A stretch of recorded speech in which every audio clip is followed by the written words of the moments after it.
Good morning, traders out there. It's a bright day as we are taking a look to see what happens with initial jobless claims, initial reaction to the upside here, as initial jobless claims come in at 221,000 versus a 234,000 estimate. So definitely coming in a little bit light. And this is very important because everyone was watching the jobs number tomorrow and expecting bad things, right? Increase in jobless claims. And this is actually causing a spike right now in the market.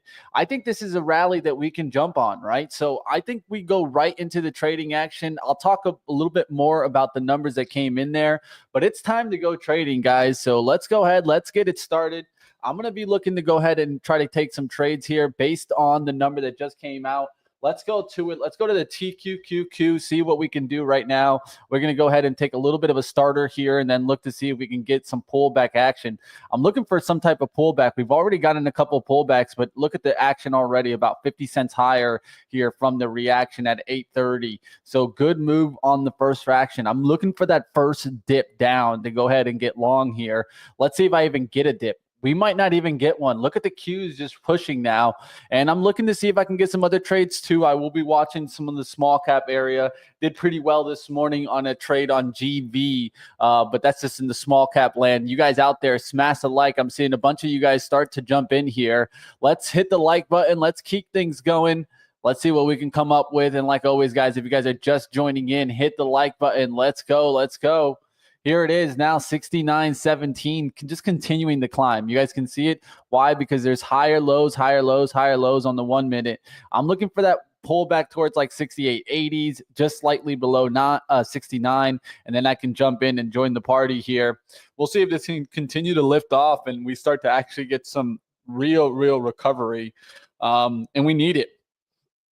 It was ugly this morning, guys. Let's take a look at the daily charts. We'll go towards some other charts here. Let's go take a look how we've been doing here on the Qs. You can see how we're pretty down there, at least the TQQ here. You can see it down there to the 69s, really kind of giving you that U effect, right? That U effect is a very important effect to look at if you're trying to play a turnaround here, right? Of course, hey, I've been in the camp and trying to play that turnaround. It hasn't gone well so far. But, of course, now we actually have a number to go off of, and I think that's very important. Of course, just to reiterate, we've already talked about it, but initial jobless claims coming in at 221,000 versus a 234,000 estimate. That's going to shake things up. Now we got to look to see if any of this action can actually hold. This morning, I even tried playing NVIDIA a little bit, lost about 60, 70 bucks on that trade. Going to continue to battle here this morning. I would think it was like 80 bucks there. So you guys can see it right there. I always show you guys it full transparent. We'll look to see if we get a little bit of a pullback here back towards the support and then finally a rip higher. I'm watching for it. Just got to see if we can get back there towards around the 68, 80s. That's where I think we could have a nice little spot here. GV is popping here, guys. I'll talk about GV in a second. That's in the small cap land. And if you guys are taking a look at any trade in the market right now, let me know, team, because we're looking for it. We'll keep talking about different action here. Will it trigger more market pain today? Well, it looks like we're actually getting a little bit of a lift off on this. Let's keep taking a look here. I'll show you guys this other chart here. GV in my other trade here, seeing it start to lift there towards the 660s. So might as well just bring it onto the screen here. I'll just drag it on here, giving me that alert as it comes through this trend line. And I was watching that trend line back down at 6. So that was a good move already towards 660s. We'll look to see if it can get back towards 7. This morning, I did play this one for a really small trade compared to the action that you see on the screen now. The big thing is this one pulled back there towards 5. I didn't think it'd get even back there to the 530s. It took off there, and it was a very slow, rampant pace, right? It didn't pull back much, and it just continued to lift off, eventually getting there above 7. I think this eventually kind of rejects during the open market unless we can, just continue to beat the kind of the upside action. But right now, this one's already done 1, 2, 3 moves. This is the 4th move. I think this is the move that fails. But for right now, I'm not shorting it. I will be watching this one towards the open. Let's see if it can get back there towards, let's say, 675, 680s here and actually break the 7 spot. We'll keep watching on some of the smaller names. If you guys have a stock that you guys are watching in the market, let me know. we're looking around out there trying to get that cash. Don't you think Rigetti is the buy the dip there? We'll take a look at Rigetti. And what is that? Marquez in the chat. Good morning to you, my friend. How we doing out there? What are we looking at? And if you guys got a stock you guys are watching this morning, definitely throw it up. We'll get towards the playbook. We'll get towards some different stocks that are moving out there. We got a lot to talk about in the Sunrise Report, different stocks coming in with some earnings. And I'll take a look there to see what happened with Macy's. I was watching that one. We'll talk a little bit about it more in the report. Look at that continued downside. I had a feeling, a little part of me wanted to swing short Macy's yesterday, but didn't do it, guys. And I need to take a little bit more of the swing trade action. So look for that change to come real soon. I think I'm going to make also Michael Noss join me on that fund. So, hey, guys, if you guys are looking into the swing trade accounts, let me know in the chat. I want to hear more and more about that, guys. I know I have one funded account and the small one and the limited. I also got a new small limited eValve that I want to start opening up, but I'm waiting for the market to come back into favor. This is very important. I haven't opened it up just yet. I haven't started trading with it, but I do have one sitting on the sideline, and I got to keep pushing in the main eValve account. Of course, you guys know this is the bigger one, and it's just not looking good right now. I went back into the red after really being close, right? And you guys see it. I think I just got to keep trading. Keep trading fast, keep trading hard, try to get in and out of trades. That's one thing that I have seen work. Do a little bit more of that ping pong action. Maybe not looking to get, let's say, $600 or $700 on every trade. But if we can make that 300 or 400, that's where I've been finding the sweet spot with the sizing that I'm using now. All right, there's that 80 spot, that 68.80s attempt, right? We kind of held that. Let's see if we can hold it here, start getting back through the 69. That's where I could take the trade. Let's see if if this rally can even hold here. And there it is, guys, already doing the pressure test look here. Let's see if it can turn around here. The Qs are also pulling back with this. I'm looking around. I mean, a lot of sectors started to take a hit yesterday, and I think that's one thing that we'll talk a little bit more about, especially when Michael comes on. We'll take a look deeper into the sector analysis, but there's a lot to look into the market right now. There's that dip towards the 68.80s. Can this hold in now, about a double or triple bottom around the 68.80s? Let's see if this turns around here and then gets right back up there through the 69.20s. That's about 40 cents higher, right? Let's see how many shares I can get here. Let's see if I can get 300 shares. Let's see.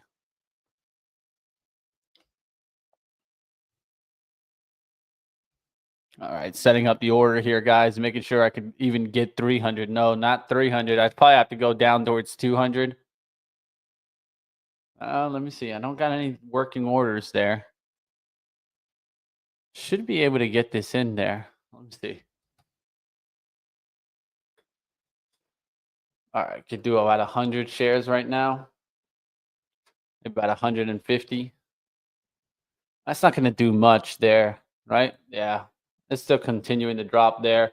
We'll see if we're able to grab it here. Now you're seeing it drop into that 68.80s and going right back to where it came from, right? So that's important why you can use a deeper time frame chart, right? We'll see if it gets back there towards the 68.50s. If it washes that, watch out, guys. This bounce was very short-lived. I think this is something that you could be taking bets on right now. It's all depending on how you feel about the market here. Do you feel that it's actually going to make that comeback? We'll find out, guys. All right, let's go ahead. We'll get into some different charts. We'll go into the Sunrise Report. We'll go towards the different sectors. The Sunrise Report, we got a lot to take a look at there. Nice recovery there on that 68.70s. We'll look to see if it goes back through the 68.80s and actually get some buys here. It doesn't look bad to maybe take a shot there, but I'm going to take a step on the sideline here. We'll go to the playbook action. We'll go to the Sunrise. We'll take a look to see what we can find.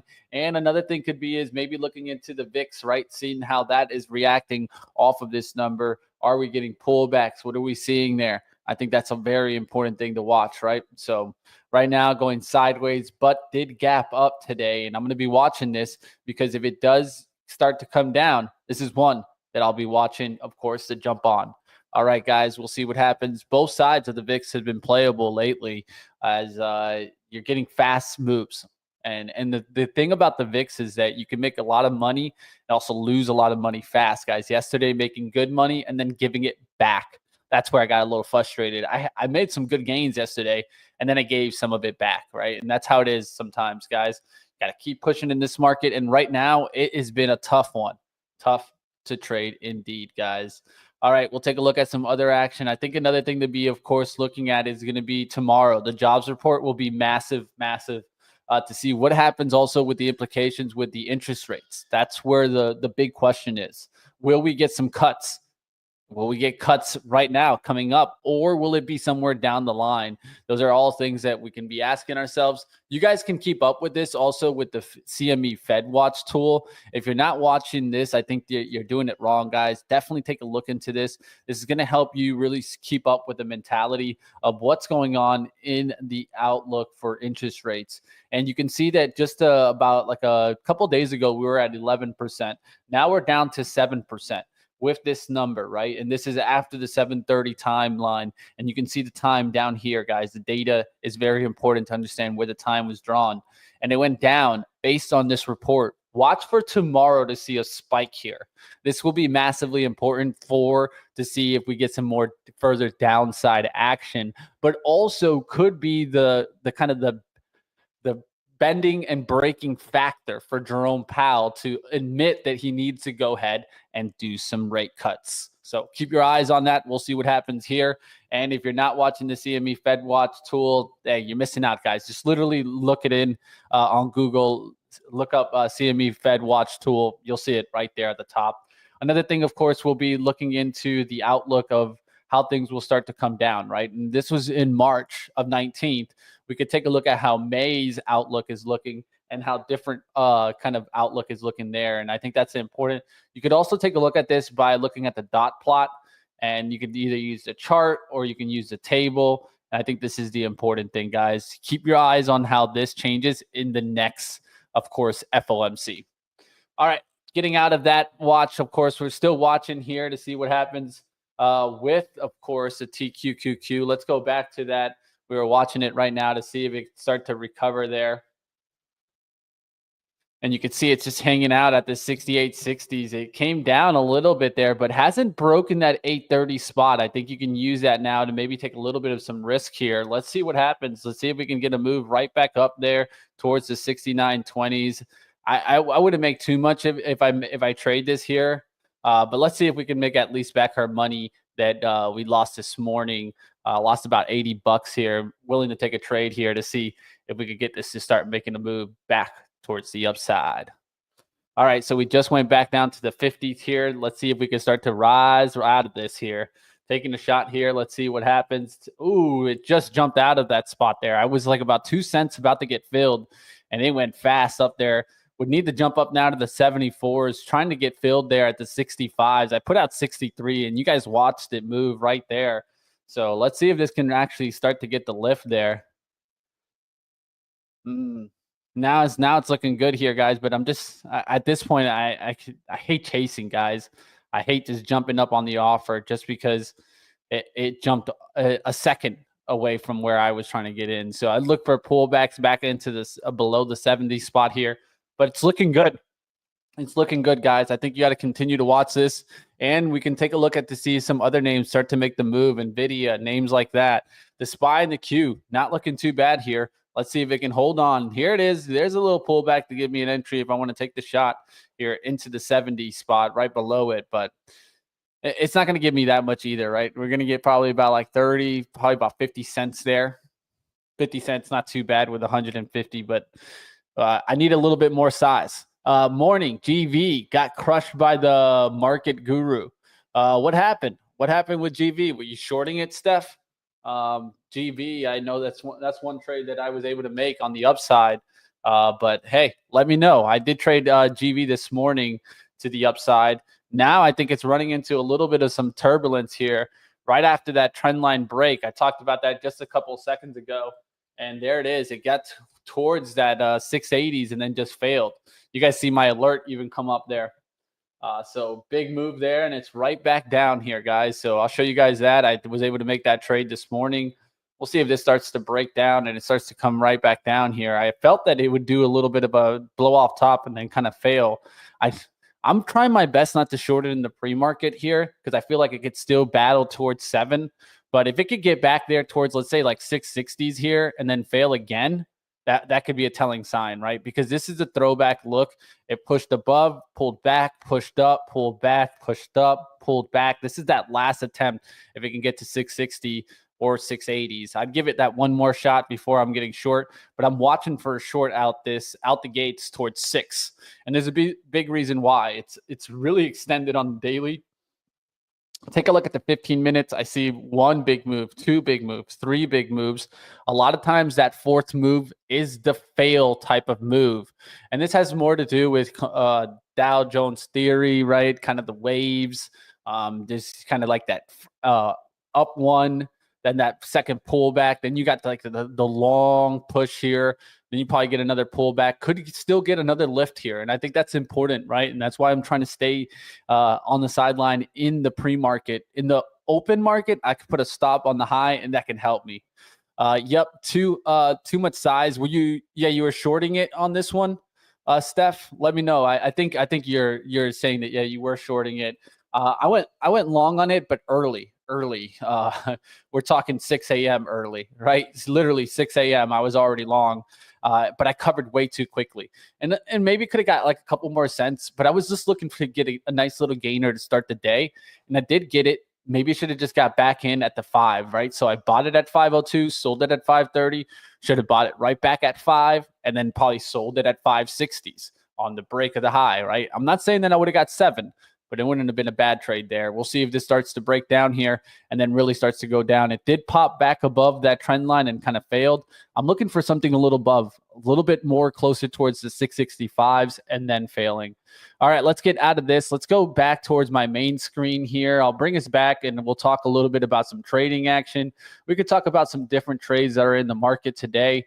And what we could look for, right? That's what it's all about here. Let's go to it. Let's get to today's playbook action and see what we got up our sleeves this morning. And if you guys have a trade you're watching, let me know. Like always, guys, we can go ahead and cover it and take a look to see what setups are there and what's not.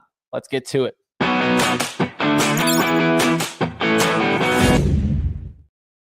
All right, guys, just give me a second sharing my other screen here, and I want to continue to watch to see what happens out there. But I think today's an important day. It's an important day as we got in some real downside action yesterday.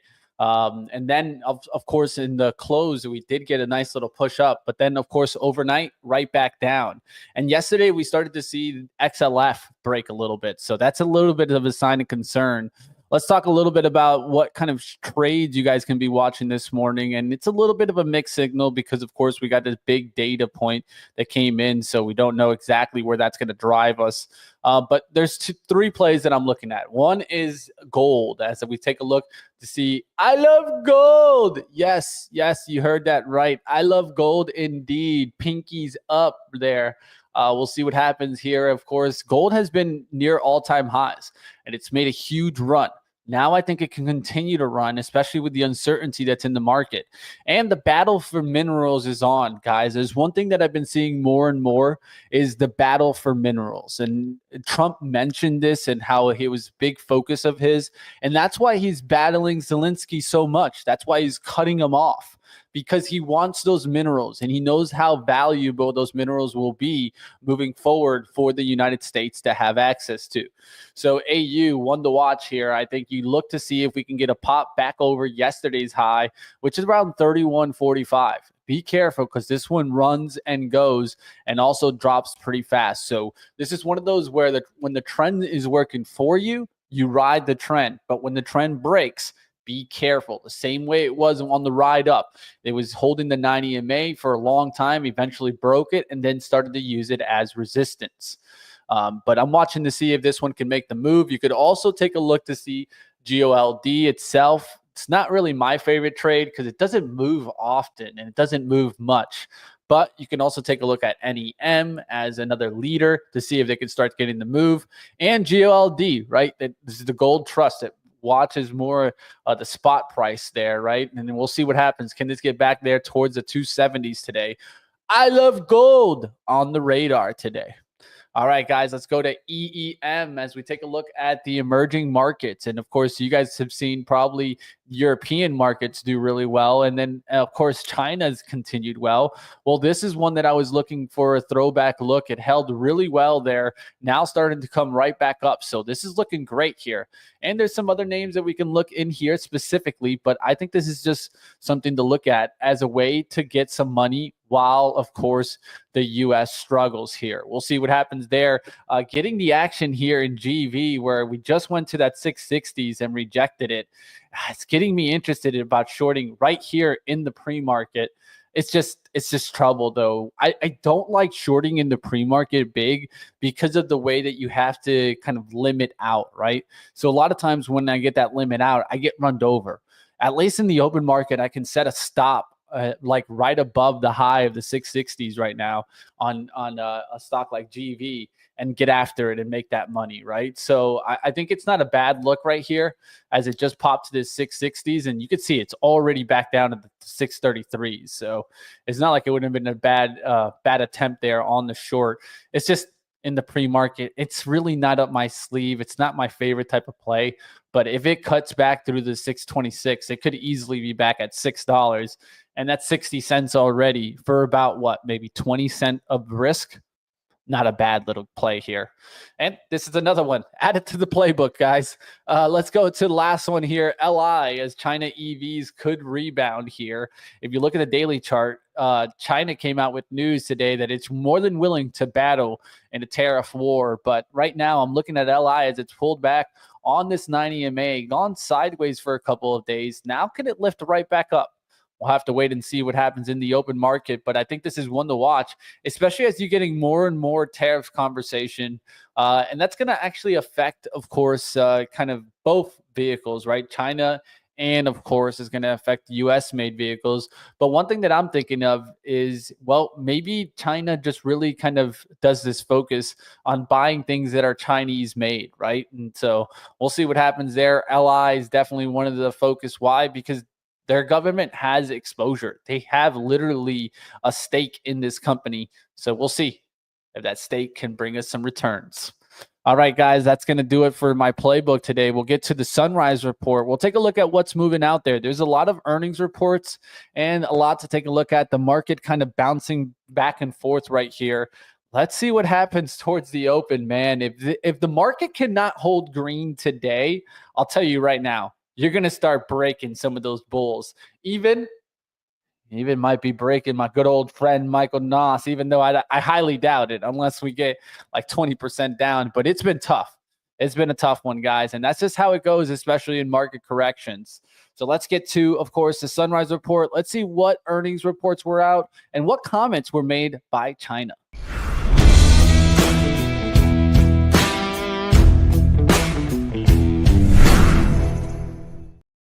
All right, guys, let's first start it off with conversation from China as the market has been on a roller coaster this week, but Wednesday saw a rebound, of course. And if you guys didn't catch it, it was near the end. The catalyst, of course, was the White House announcing a 1-month delay on auto tariffs. Good Lord, the back and forth action from the White House is just, it's really tough to deal with as a trader. I will say that, guys, because it's hard to be on the floor or at your trading desk all day long. So these pumps back and forth and dumps are going to be hard to deal with. And you got to understand this is the environment we're in. So that move, of course, fueled some optimism amongst traders as further exemptions could follow. But that wasn't enough to send the major index higher, as this morning it does take a hit as geopolitical backdrop remains tense as China declared it's ready to fight any type of war against the U.S. Escalating rhetoric as President Trump, of course, is applying economic and political pressures. And then, of course, the tariffs out there are definitely something to catch.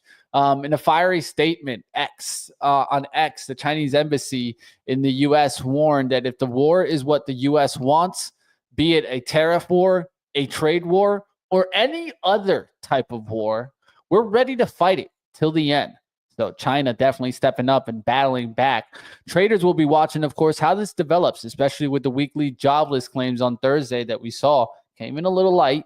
But of course, the most important report of the week tomorrow, February's payroll report hitting on Friday. And that's a key event, guys. Keep your eyes on that. Let's go to Marvell now. Let's take a look at the downside, or what I like to say, the disaster stock of the day. Let's take a look at the action there. It was not pretty as Marvell is down big. And this just shows us that that whole AI in the second inning thing. And I'm sure you saw so many people talking about AI early part of this year and saying, oh no, but we're in the second inning of AI. AI is here to stay and it's going to make all this money. Well, DeepSeek definitely threw a wrench in that, and it's completely wrecking these semiconductor stocks. I mean, take a look at Marvell now from the top. We are down, what, 41%. Man, that is not looking good here, guys. So we'll continue to see what happens. The report wasn't the worst, but that's just how it is right now. EPS at 60 cents, beat the 59-cent. Q4 revenues at 1.817, beat the 1.795 billion estimate. Q1 revenue outlook at 1.781 to 1.96 versus a 1.87 estimate. So even with a good revenue outlook, not doing well here. It did deliver, of course, AI-driven quarter with data center revenues surpassing targets for fiscal 25. CEO Matthew Murphy doubled down on the confidence for 2026, saying, we also expect to see significant, to very significantly exceed our 2.5 AI revenue target for fiscal 2026. I mean, he tried all he could, and the stock went down like this. That is not good news, guys. All right, we'll see what else is out there. Let's keep it moving. Let's go to another winners and losers out there. Let's go to Zscaler, as this was actually getting a pop. Strong earnings, EPS at 78 cents, beat the estimates of 69 cents, while revenues at 648 million, top the expected 636. Big pop here for Zscaler. We'll see what happens. Not a bad move, and I think this is one to watch, right? It's been in this sideways consolidation for a while. Monthlies going sideways here. This is something to watch for. Anything above this kind of monthly range where we actually break, let's say 218, I'd keep this one on the radar. That could start another rally. Pan W is one that I'd take a look at with this one, right? It's right near the top. But another thing to mention about Pan W, it doesn't look as hot as Zscaler is looking. So we'll see what happens there. This one actually looking like it's falling fast and looking pretty bearish, especially on the weekly. It really started to reject the 200 area and could be heading towards the 167. We'll see what happens there with some cybersecurity stocks. Let's go to Victoria's Secret. And no secret about this one, on the downturn after a big rip. And it could go lower than at least the 52-week low and keep going down, guys. So this is not looking good here. Weak guidance, Q1 revenue outlook at 1.3 to 1.33 billion, missed the 1.39 billion estimate, despite Q4's beat at 2.6 EPS versus a $2.30. It's not looking good here. Let's talk about Macy's now. Let's go to Macy's, and you guys know how I feel about Macy's. And man, oh man, why don't I just honestly, there's certain times where I just want to just completely load the boat into one play. This is one that I've been talking about. The next JCPenney's, the Sears. I talk about it all the time with Macy's, and it just continues down here. They beat on EPS. They missed on revenue here. And wouldn't you know it, if you guys don't know how Macy's reports, I'll show you guys right here. It's as simple as this, guys. This is why I'll give a shout out to Earnings Hub, as they've been doing some pretty good work. I'll say it like this, guys. Let me go ahead and bring it up here. Earnings Hub.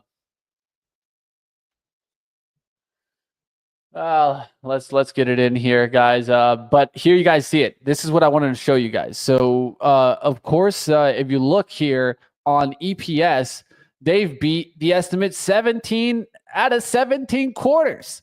still that wasn't to be unexpected, right? I think that's important to catch there.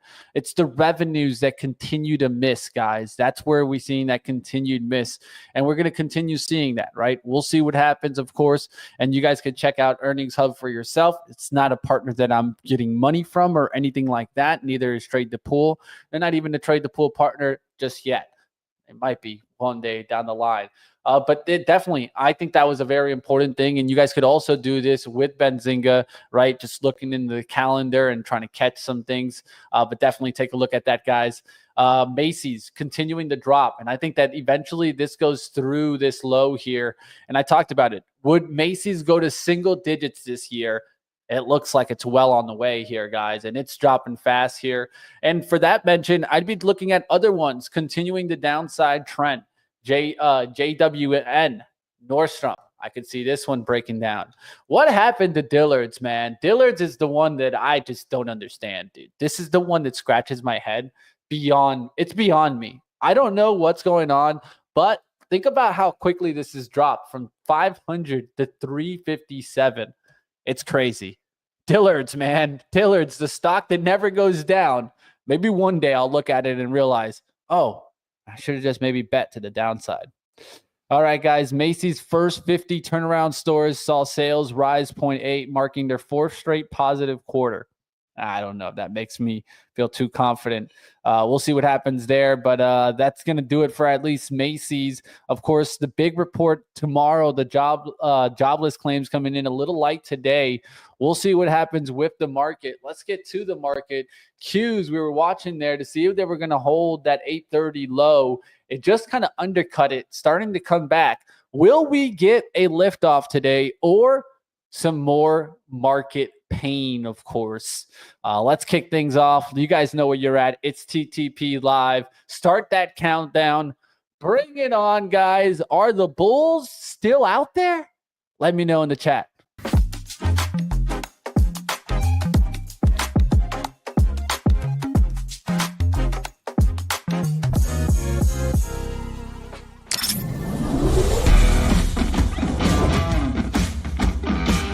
Wants 200, baby. You ready to get back to the trading action? You aim, you shoot, and make money. It's going to be a great day. You guys know where you're at. What's going on out there, traders? How we doing? Let's get it started and let's go ahead. Let's bring on the man himself, Michael Noss. What's going on? Are the bulls still alive out there?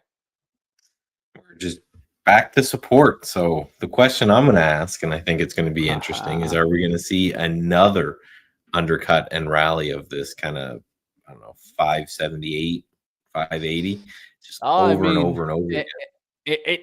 This is what the market loves to do, man. It likes to make you scratch your head at least, right? Mm-hmm. And I feel like sometimes it's almost like, if you're thinking that the market's not going to make you scratch your head, you might have it wrong already, right? Like, it's never just that easy, right? And I think that's one thing that I think traders sometimes, when we're trading, we forget, right? We start thinking, oh, well, this is just going to come back right here, and it's just going to continue going back, right? Well, not the way things have been working. A lot of chop, chop, chop, and then all of a sudden a fast move like we got towards yesterday's close. And like you mentioned, and that's why it's so important also to take a look at the closing action, right? See how the day closes is very vital to trading, guys. Let's get to the action. Let's take a look at what's going on in some of the charts out there. I might be focused on this GV. That's one of the top movers today. Just trying to stay with at least a top mover, because that's one thing that I noticed also, at least in my small cap land. There hasn't been any out there that are really moving. This morning was able to capture a little bit on GV. We'll keep an eye on it. We'll take a look at different stocks out there. That Marvell report, this disaster move off of that. Maybe that stock could come back today, and that could be a sign of us coming back. What are you looking at today, and how you doing, Michael? Yeah, so for me, it's, I had this thin line actually to start the daily part. Right, this is just this line we were talking about right here, which is this low. Now, I forget what news this was, but this was the gap down, rip it in everyone's face, and went all the way up to highs from there. 2 candles in a row. If you want to get technical, it's called a tweezer pattern. I remember that from my CMT, right? 2 little Yeah. bottoming tails right at the same level, just showing that buyers came in at that zone. So if we go into like the 15-minute chart, same line here, you can see undercut it, rip, undercut it, rip. We're sitting at it right now. It's one of those, I think you bet on it again. I had 2 good trades with this undercut of this level and then a rip. So if the third one doesn't work, it's fine, right? But I think you kind of have to keep making that bet until otherwise. The max pain, the way I look at it, is that the bears are very loud right now, and we're just in a range. We're what 4%, 5% off all-time highs, and the bears are going, oh, it's a recession, it's the end of the world, it's this, that, and the other thing.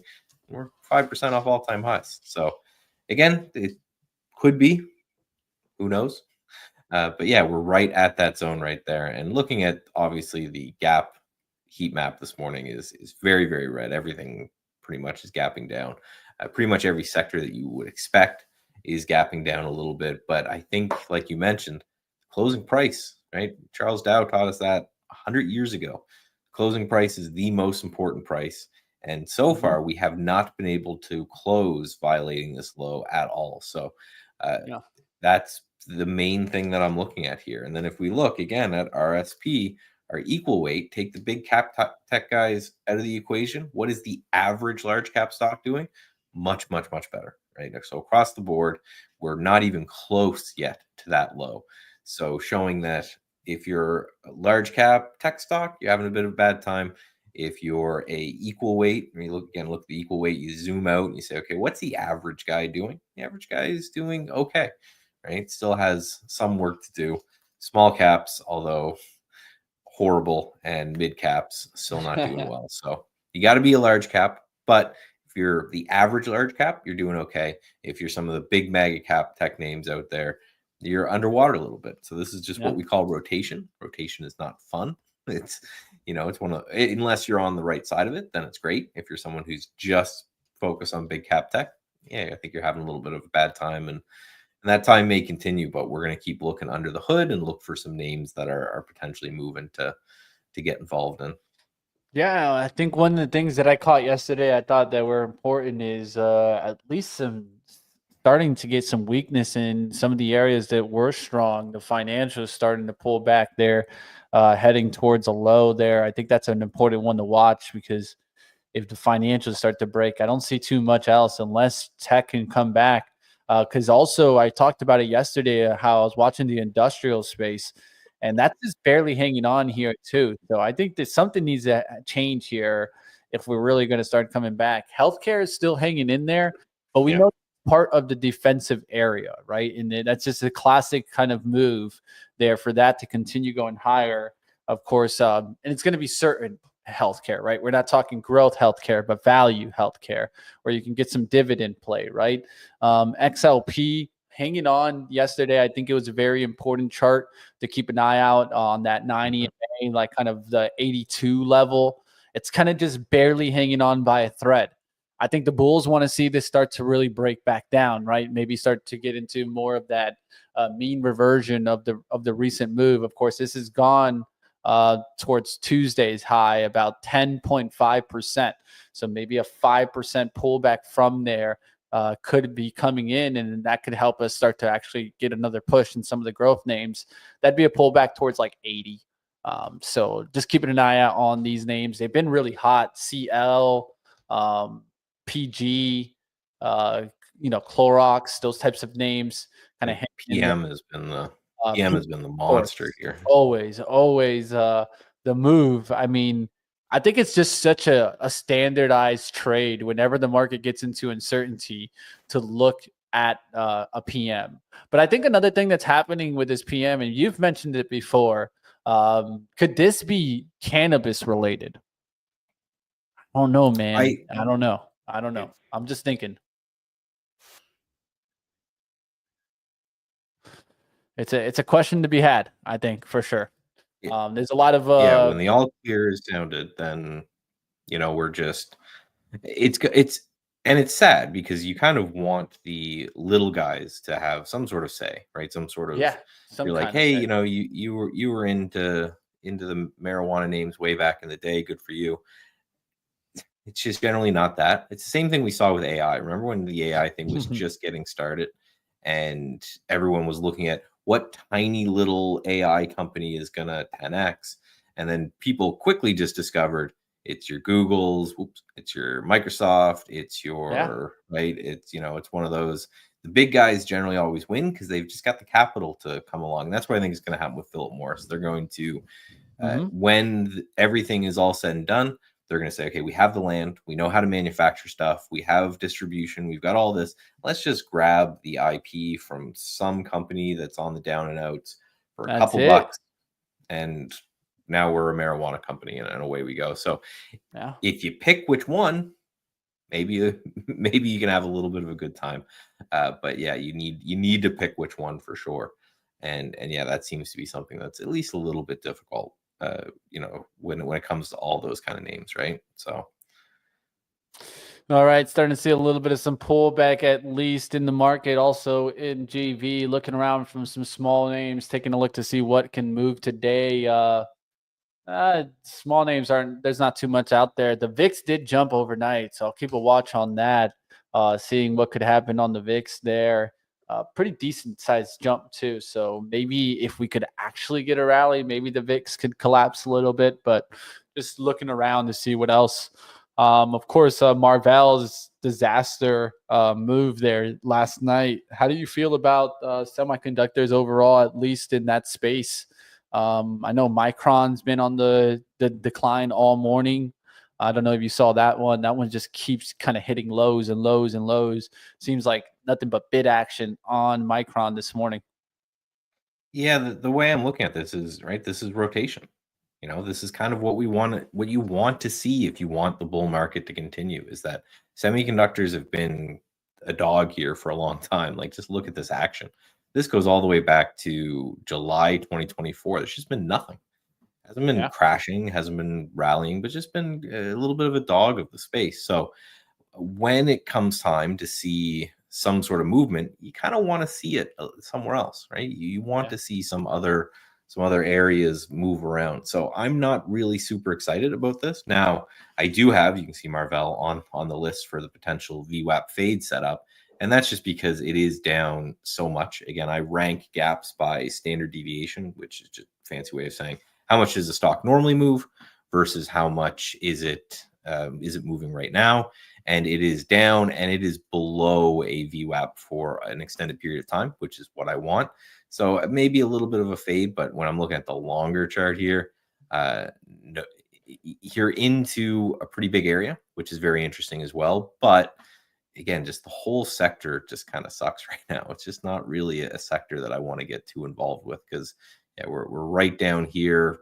Yeah, maybe if you want to grab a little bit of a rally or a bounce and just say, hey, maybe this 70 area will hold and we'll get a little bit of bounce from here. For a tactical trade, maybe that's fine. I don't expect this thing just to, rally again and hit new highs, right? Just if something is going to outperform, again, I know it's boring and everyone wants to look for the what's next thing, but if semiconductors take off, you got to imagine it's being led by NVIDIA. Yeah, I mean, and on the comeback, you mean? Yeah, and it's just, there's a lot of studies out there of, if retail comes back, it's not going to be GameStop leading the charge and all these retail comes back. It's going to be your Walmarts and your Costcos. They will lead, and then maybe you get some of these other names that kind of follow along with.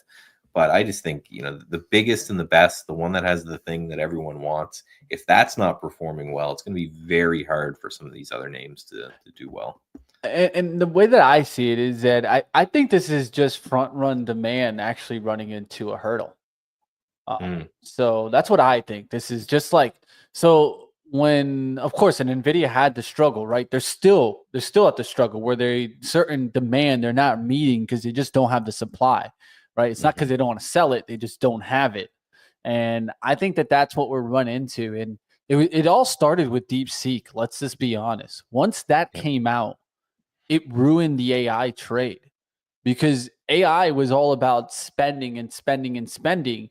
And NVIDIA's rise gave those companies the mentality that it was okay to spend, right? We were going through kind of that economic expansion period. I think at this point, DeepSeek at least put a wrench in that, saying that, yeah, you have some economic expansion and that stuff is happening, but really underneath the hood, this stuff can be free. And if it's going to be free, why the hell are you investing that much money into it? Right. And I think it just started to come into question on how much money is being invested in this and how much money is it actually driving to the bottom line. Yeah, it may have popped the euphoria there a little bit. At I least in don't the think there's investment space, I think. At least even like, let's say like venture, like private money, yeah. like venture capitalist money. Like I have a friend that of course deals with that kind of stuff. And he was putting it like a couple of weeks ago. I saw a tweet that he put it out there. He was like, in a little bit, you're going to see all this venture capitalist money just dry up, and all this money that was going to all these AI projects just vanish. Mhm. Kind of like when we saw all the kind of the crypto hype and everything was going to these metaverse projects, all these NFT projects. And from pretty much one day to another, that started to vanish really quickly. And the liquidity in the private market just really quickly went to zero. I think that's the concern here more is the overall investments looking forward in the next 6 months and how that money is slowly just dying down.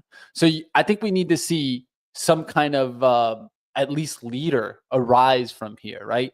Is that going to be Nvidia? Is that going to be Google? Is that going to be Microsoft? Somebody of the leaders has to start driving us higher because right now those charts are just not looking good. Well, and yeah, the beauty of it is if you go back and study history of the market, it's generally never the same area, right? If we Yeah, remember, that's why I'm a little bit 2021. concerned about it, just like thinking Nvidia, right? Like I feel like Nvidia was the early part of the cycle of AI. Well, I just think, yeah, if semiconductors are going to continue to move, which I don't think they Yeah. are, then yeah, I think it'll be Nvidia. But yeah, I think it's going to be another sector. And for recent example, for people who didn't go back and like I did through every bear and bull market in history, the recent example is just the pandemic plays, right? So Yeah. during 2020, 2021, you had Peloton and Zoom and all these pandemic plays do great. And then they fall out of favor and the market gets into a lull like it did in 2022, 2023. And then something else carries us out of it. You never know what it's going to be. That's the beauty. That's why things like trend following work. People who follow trends generally have a really good time, and people who fight trends generally have a really bad time. Where, it's one of those things where you got to try to figure out what's next. You'll never know for sure, but that's the goal, is to go and try to figure out which one of these names could potentially be next. And unless, yeah, we get some sort of big pickup in AI again, I think semiconductors, I think the whole space is kind of dead in the water. But there'll be something else, right? There's There. always something else. So that's exactly Yeah. where I wanted to go to, Michael. And I think that's so important that even you said it before I brought it up because I think it's Mhm. literally it, guys. And so Yeah. Money Mitch, he's always looking into the weeds. He's always trying to find something, some small little gesture by a comment from a CEO, a comment from money managers. I look for these little slight glimpses, try to find the little tip that could develop into something bigger.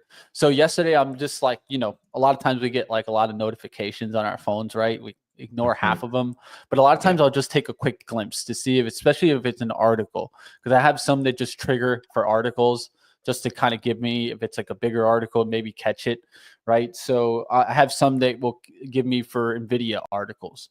So there was this one by IBD. It's a tech report, right? It's a little bigger of a report, but I think it's an important one. It says that NVIDIA CEO said that the robotics era is coming and that this company looks to lead it. Interested in robotics company, he's picked up NVIDIA's chief executive, Jensen Huang, and proclaimed that robotics era is just around the corner, and that's in January. He said that during his keynote speech at CES 2025. And I think that that's what we need to be starting to look into, right? And it's not necessarily what AI large language models is giving us, but what will AI lead into? I think it can lead further into that robotics area, that autonomous area, and maybe even some drone type of mentality, right? And so I think you could continue to watch these themes and start to create those shopping lists. In moments of correction and moments of bear market, it's not about so much about betting on the world's end. I think Michael would definitely agree with this. It's more about finding, what do you want to buy at a Mhm. discounted price? And what themes do you want to maybe be in for the next 6 months or couple of years down the line, right? And what could really kind of kick off? I think the robotics is one thing that you really focus on, because think about it, right? We all know how Elon is pushing really hard on his robotics, right? There's Boston Dynamics, I think it's called. I Yeah, think those terrifying um, videos what's where the they're Boston? doing What's it um, name? Atlas. Boston. Is that Atlas? They're the ones doing. Everyone knows they're doing like synchronized dances and backflips and Exactly. like You, all you've the seen it. yeah You've seen it, guys. So the yeah. idea here is more just looking into the robotics, right? And so I say focus on that. Don't focus so much on what AI gives you that's just like blatant, like Claude, like Chat GPT. What Mhm. comes from that, right? What can have been built on that? That's why you're seeing people talk about what they were trying to push it before this downturn, but that was software. Because names like, let's say, GoDaddy. Have you seen that chart? Guys, have you seen Yeah. what GoDaddy did because of AI? I mean, this is absolute lunatic, guys. Like, just scroll back. Before in 2022, this was $77. Mhm. And AI drove this thing last year for like 1.3, like 182%. Well, These are and the types of stocks that I just think, what really changed at GoDaddy. it's funny you mentioned because as I was chatting about when I was in New York last month, we had Boston a big Dynamics. chat with Dan Ives, and he was saying the same thing, right? We were talking, okay, what's the next big thing for AI? He said, everything that everyone expects and is probably already priced in is help, help bots, right? Getting rid of call centers, Yeah. basic things like that. Yeah, the classic. Agents are a big thing, right? Hey, you're gonna say, hey, book me a flight to whatever, or I Mhm. want to do a family vacation to New York, and it will, do the flight and the hotel and blah blah, and it'll just send it to you to approval. You hit one button and it pays for everything. He's like, those are obvious, and I think those are priced in. He talked a lot about the next thing. He said it's going to require new chips because to put a AI capable chip on a robot, it's got to be shrunk down, it's got to be more power efficient, it's got to do all this. And he said that's where he thinks the big next capex spending is to have the AI run locally on these robotics because you can't have them in the cloud. Because then all of a sudden, right, you send your Optimus to the store to get you some milk, and it loses signal for a second, and it's just dead in the water. But yeah, he said they have to run on device, and that's where he thinks as well. And again, this guy, very, very famous. If you don't know Dan Ives, he's a very, very famous tech investor. That's what he does is he goes to these events and talks to the CEOs and looks for the next theme. And yeah, he's thinking robotics being a huge thing, which, he talked a lot too about demographics, the aging population, the fact that there's the people above us are aging and there's not enough people below us to take care of them. So he thinks that will be a big push by governments to say, right, we have to start funding these robots because Mhm. we need people to help out and to care for the elderly. So yeah, it's just funny to see. So that's interesting. So then the question is again, who's going to be the beneficiary, right? I think Yeah. that could be potentially another leg for whoever. You got to imagine Nvidia is going to be one of the first ones to figure out the chips for them, and then Tesla would be another one to watch as well, right? Yeah, It's that's the bet on Tesla moving forward, guys. It's not yeah, about the cars. Let's just be no, honest. It's not about the cars. It's about FSD and then potentially licensing that to other automakers.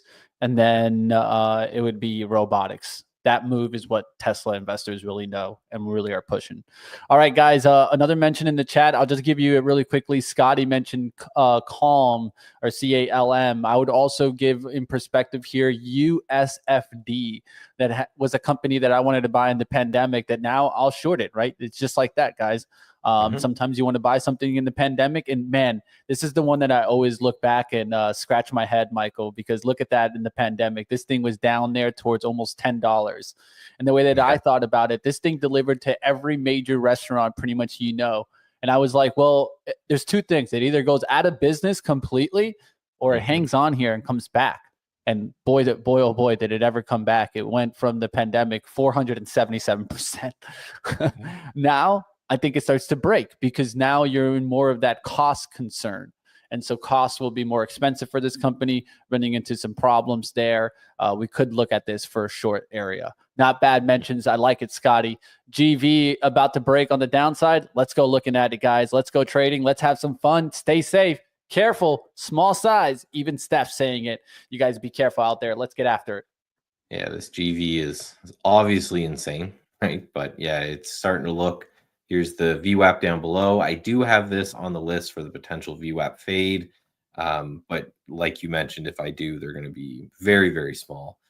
So far, it's 660 rejection is what I'm looking for, guys. 660 rejection. It's the level I was looking at earlier. We just went towards about 640s, just hanging out here at the 6. Even before I was looking at that 660s, but I was worried about that last attempt towards 7, and we got it. There it goes, guys, right back down into the 6 here. But look at the spread also. The spread widened out there about 20 cents there. So that's when you get caught. When the spread is going wide about 20 cents, let's say you're 1,000 shares and you had my account, you're really close. You're pressuring on that max loss. You could get triggered for a max loss just because of that, right? So understanding the size and volatility in this stock is very important. Let's just take a look at it just as a learning lesson. I feel like sometimes we don't give too many of those. We try our best, right? But I think an important thing to look at is something like even like a 1 minute ATR here. This thing was that high as like kind of 20 cents easily in 1 minute. If you look at the 15 minute, that's 62 cents. So that's a lot. That's a lot, guys. So just don't forget that, right? When you're taking these types of trades, you got to know what you're dealing with. Market straight down out the gates, man. We'll take a look at that. But so this is what I'm watching. Again, we have this line here on the market. So I'm just looking to see, are we going to do it again? I have absolutely no idea. But are we going to do this again where we have this undercut and then we rally back up for the rest of the day? So I'm going to watch to see this kind of 575, 576 type zone. GV here. Yeah, another just point on that is basically if you're looking to buy it here, you've got to risk 50 cents plus. If you're looking to short it here, you got to risk probably $1. So just these are the things, the small stocks, I think percentages can get people a little bit nervous, right? So we need to, you need to kind of stop saying, okay, what percentage gain or loss can I get here? And just look at it from a dollar's point of view. Say, well, I have to risk $1, right? So, and kind of go from that.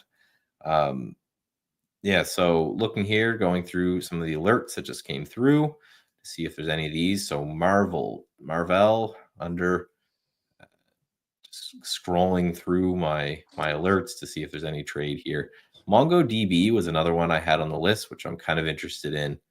And then this COTZ. So no, I want to do, so Marvel and MongoDB, which is MDB, are two that I'm watching really, really closely here. And again, you see I've got my position sizer here. So I know with MDB, if this candle triggers above, then I'll look to take roughly 50 shares. Come on, man.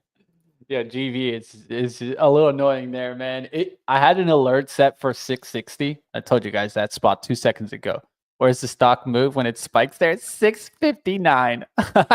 I'm like, oh yeah, you would not trigger there. And I look back and I'm like, it's already at 620. So that's where I would have liked to short it. If I was going to short it, it was close to that 660. Why? Because I can risk up there to 680s or closer towards 7, right? I can use the high of the day. If I'm going to short, I have to use almost a price that hasn't existed today on GV.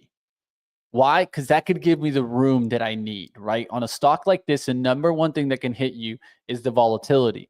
So I want to be able to risk off of a number that I haven't seen on the day. Now, same way that a lot of times longs will do that too, right? The long here off of 6, And in the day, the low is like, let's say 584s. So they're using that as their risk, right? And I think that that's an important thing to kind of learn into kind of these smaller caps of how people go after it. That's how the big shorters like Ducks, like Steven Ducks, Grutani, all those big guys, they short. They use a lot of the high of the days. They're using bigger time frames and looking for those numbers to get beat, and then they get hit, right? So like that 7th spot today, that's a good spot to kind of get after. And So I think that's what you're seeing. Took MongoDB there. You can Ooh, see the green arrow MongoDB. came through as it closed, Nice. breaking this VWAP. I've got, you can see I upped my risk. So for $200, and we'll go over this, I wrote a whole trading plan around this stuff, and we'll talk about that, when the market kind of calms down. But yeah, the idea is just like we talked about many times. This thing gapped down, spent a whole bunch of time under VWAP right here, and then the first opening drive. So I got the alert, the green arrow said, "Hey, look to get involved in this name." So involved here with just a stop right at lows. Looking at the SPY, it's just dancing under that level. This might be the only other trade that I took. So there's the pre-market low we talk about all the time. It seems like these pre-market lows are getting undercut and then potential rally through. So we just need to see what happens if we get that push back up. That would be the potential trade I make, right? So we've got that line that I always put, just the pre-market low. We also have probably put another one just right down here, which is just the low from yesterday. It's this zone right here. I don't want to see us break the low of yesterday. I want us to get under the pre-market low and then show some strength up through there and a move there as well. So GV, hasn't triggered yet. I may, but it'd be like 100, 200 shares. This thing's just too volatile to me. I may just, and we talk about this a lot, my personality just may float a little bit to these bigger cap stocks and less to these crazy ones. All right, guys, considering it here now, just weighing in if I'm going to get short off of here, it'd be off the 680s here.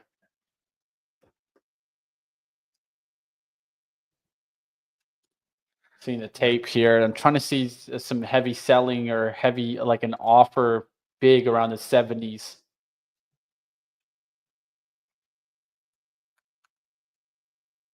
Also, Macy's. So just taking that one there as well. Same thing again, going for that $200 target on this new account. Again, same idea, right? Sells off, spends most of the morning under VWAP, spikes back through. You can see the alert that came through there as well. So Marvell is still below. Don't know why that triggered. So some of these I got to go and I got to tweak these. Q's bottoming out here out the gates there. I'm looking around to see what's making a move here. Yeah. Let's watch, guys. Defensive is the only thing green from the open. Feel like that GV, I might have missed it there at the 660s. It's just not my strategy there. And so it's a tough one to take, guys. It's a trade that I can tell you guys, very low accuracy consistently. And so it's hard to take. Yeah, so the SPY is so far, it's only one candle here, but putting in a green candle, I want to see it retake that potential, this just shaded zone that I have right here, which again is also the pre-market low. If we can retake that level, that's interesting to me as a potential trade there. But if we're just going to get there, probably VWAP might actually just be the move. We can take and clear VWAP. Again, these are meant to be more swing trades, I guess, and less scalps. Because you can see, again, the monster move that you had if you nailed just those last two on the SPY. It could be trying to do it again. Again, it could be one of those that it just fades this last time. But something that I think we definitely have to look at, just because it seems to be happening so much, is that kind of break and flush to the other side and the other direction. And there goes GV. I'll see if it breaks down and goes into a down haul. But that 660 would have been a pretty entry.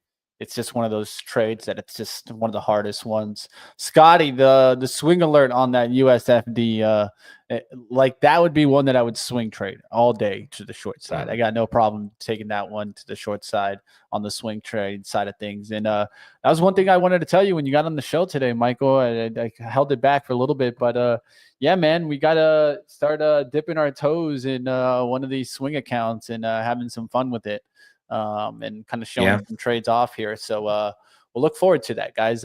Look forward to us maybe doing a little bit on how about next week we do a little bit more of a focus towards swing trading itself, guys. I know we do a lot of day trading focus nonstop here. So next week, look for that, guys. We're going to do a little bit more of a focus on some swing trading. We'll do a little bit of some setups. Michael can bring in some kind of strategies to talk about it. So look forward towards that. If you're a swing trader out there or interested in looking into what swing trading can be, well, stay tuned, guys. I think by next week, hopefully we have a little bit of some calmness and some things start to calm down here. Jobs report will be important tomorrow. Yeah, for sure. Let me know, because that's my bread and butter, right? So, for example, you can see another alert that came through here that wasn't the alert from any of the day trading algos. This VST getting a little bit oversold. So this would be something I'd bring up on a 30-minute chart and maybe look to take a little bit of a shot on. But while we're still focusing from the day trading side of things, right? M and MDB, both those aren't working, about to get stopped out of Mongo. And then we'll see here on the S&P 500 if we end up getting through. That's the only other thing that I'm really watching today. Some of these other names like Pinduoduo had a nice little breakdown, but nothing happened from there. GV actually ended up triggering as it closed below that VWAP, but just not too well. Like not too Marvell strong. back above VWAP.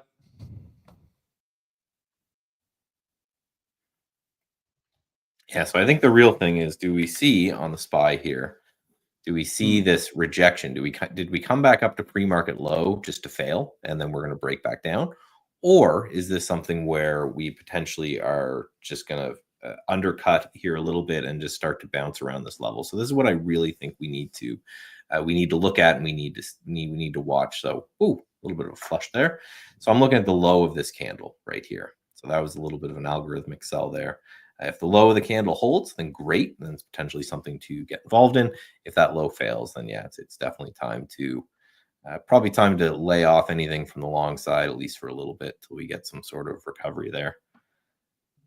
Yeah, I'm looking into the market to see some names that are up. Interesting one, KC, Kingsoft Cloud Holdings. It's a software company, It's been holding on for a while now on the daily chart. It seems to be holding a trend here. It's recovering, especially after a kind of quick undercut towards 16. It's kind of in the middle on the daily, so it's not my favorite chart, but it looks like it might be filling in a little bit of a gap there. 1859.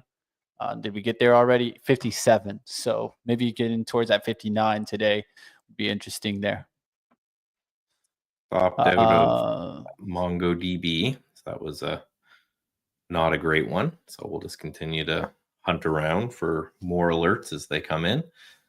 Another pop here in GV, and then a potential failure. So this thing's just back and forth and back and forth. Yeah. It's one of those where you might want to wait till you get out of the first hour of the day, right? Because all the day traders are watching it right now, and they're just trading hands. This is what I mean, like that you're trading. This is the pool right here, guys. If you're wondering what's going on, right? This is the pool right here. And the pool of money, who's making the pool of money right there? Well, when it stays range bound, probably no one's making that money really. A lot of hands exchanging and a lot of market makers happy. You're seeing a lot of order flow going through, and that's all they care about. So I think that's exactly what you're seeing here. One thing, though, look how that 660 level keeps holding. It keeps popping back, but it's always around that 660 level right now. And there's a reason why I'm looking at that 660 level. I saw a pretty decent amount of tape kept rejecting into that 660, 660, 660. We got back to 7, and then we keep rejecting up in there. So I'm looking to see if we can even hold above there on like a 5-minute basis here. 5-minute candles have a bunch of wicks at that 660. So those wicks could be tricks to the upside and then all of a Yep. sudden the big dump comes in. So to me, look how that's 665. There's 8,000 shares just waiting there, and it keeps like kind of a reload seller into that area. It gets to 670, the seller shows right back up. You get what I mean? And I look for these sometimes on the tape. These are tape reading abilities that you got to develop over time. So you newer traders, if you're not seeing it, it's because it takes some time to see that, right? Like right there, you see it smack, 60, and what happens? Right back down, right back down. So that's when you usually have like those bigger sellers that could be even on the dark pool action, right? And you might not even be seeing the order flow, but the price action's telling me that, right? And so that's the hard thing there too to determine, and that's why things like Bookmap and things like that can somewhat help you. They're not the answer, but they definitely can help you in situations like this. Yeah. So yeah, and myself, when I used to day trade for a living, with the prop firm that I started at, you weren't allowed to use charts. It was only level 2 and time and sales until you were profitable. So just showed the importance of that. But just going back to the SPY, again, another undercut of the day's low, and then a push higher there. So that's interesting. And then so just summarize, MDB stock stopped out, but Macy's so far is starting to work. Got kind of a 2-to-1 risk reward on that Macy's. So if this triggers, you're short or long on Macy's? I am long. Just close your ears. I was watching it. I'm not gonna lie. I fought myself in not longing that chart. So hey, it's just the setup, right? So green arrow right here. It's just saying, flip. hey, let's maybe that's day trading. That's day trading, guys. That's right there, classic day trading, right? I have the investor mindset, the swing trade mindset. I'm like, short that bad boy. But the day trading strategies, guys, you have to understand a lot of times it's that max pain type of trade, right? The max pain today is not to give the shorters more reward. It's to knock those shorters out and then knock it down maybe tomorrow overnight or something like that, right? And so those are the things you need to be thinking sometimes. That's why I said look to see if Marvell gets green today, right? Because if that goes green, that's a big sign for us, right? Like, well, and that's same on the list for the same kind of setup. So I'm watching this one really, really closely. Again, if we can get and do a 2-minute close above VWAP, that'll be a trade to be had there. The SPY, it's just holding on. It's not going up, not going down. So I have SPXL here loaded up on my Trade the Pool software, because if we can get to and through VWAP, I want to take that trade. And again, we'll go over this later, but this is the trading plan that I'm developing. I've got charts, I've got the whole 9 yards, goals, and all that kind of stuff. So this is going to be one of those setups, just because I've seen it work far too many times, where you get some sort of undercut, and you get a rally, and then that rally ends up being not a whole day, but you could go from there until lunch, and it ends up being a pretty decent trade. So we're just, again, living our lives 2 minutes at a time here, waiting for new alerts to come in. Oh man, I'm just looking back and I'm realizing, Mitch, you should have bet on that SMCI to the short side. Oh man, have you seen SMCX? That thing went from 150 to 40 now. It's crazy. SMCI went from like 60 to 40, but SMCX, if you look at that, guys, it went from literally 149.16. Now it's trading at 40.50. That's down 72%. Jeez, wow! In just 15 days. The high is 400. So right, it's leverage. It will work. It'll work for you. It'll work against you. That's the That's the point. But SPY looks like just kind of holding here by a thread. We're being a little calm and patient here at the gates. I think we're waiting to see what happens with the Q's range, right? And what are we doing again, guys, that we talked about yesterday? The ping pong action. You were buying the range today, selling the range today. You've probably done it already 2 or 3 times. Yeah. And what do you think the algos are doing? I think they're doing just that, man. They're just selling it to each other, dude. They're like, here, you take it. Now you take it. Now you take it. Now you take it. That's where a lot of these, and especially market makers, right? Market makers have to be neutral. They have to be buying, they have to be selling, and their whole goal by the end of the day is to be flat on every position they can get, because they don't want to hold risk, right? They get paid to make the spread, and they're scalping for pennies. So it would be interesting to see if we end up popping here. So I have Marvel. I'm in this one as well. I can see the break over the 2-day VWAP a little bit early, so I have to put that in my journal.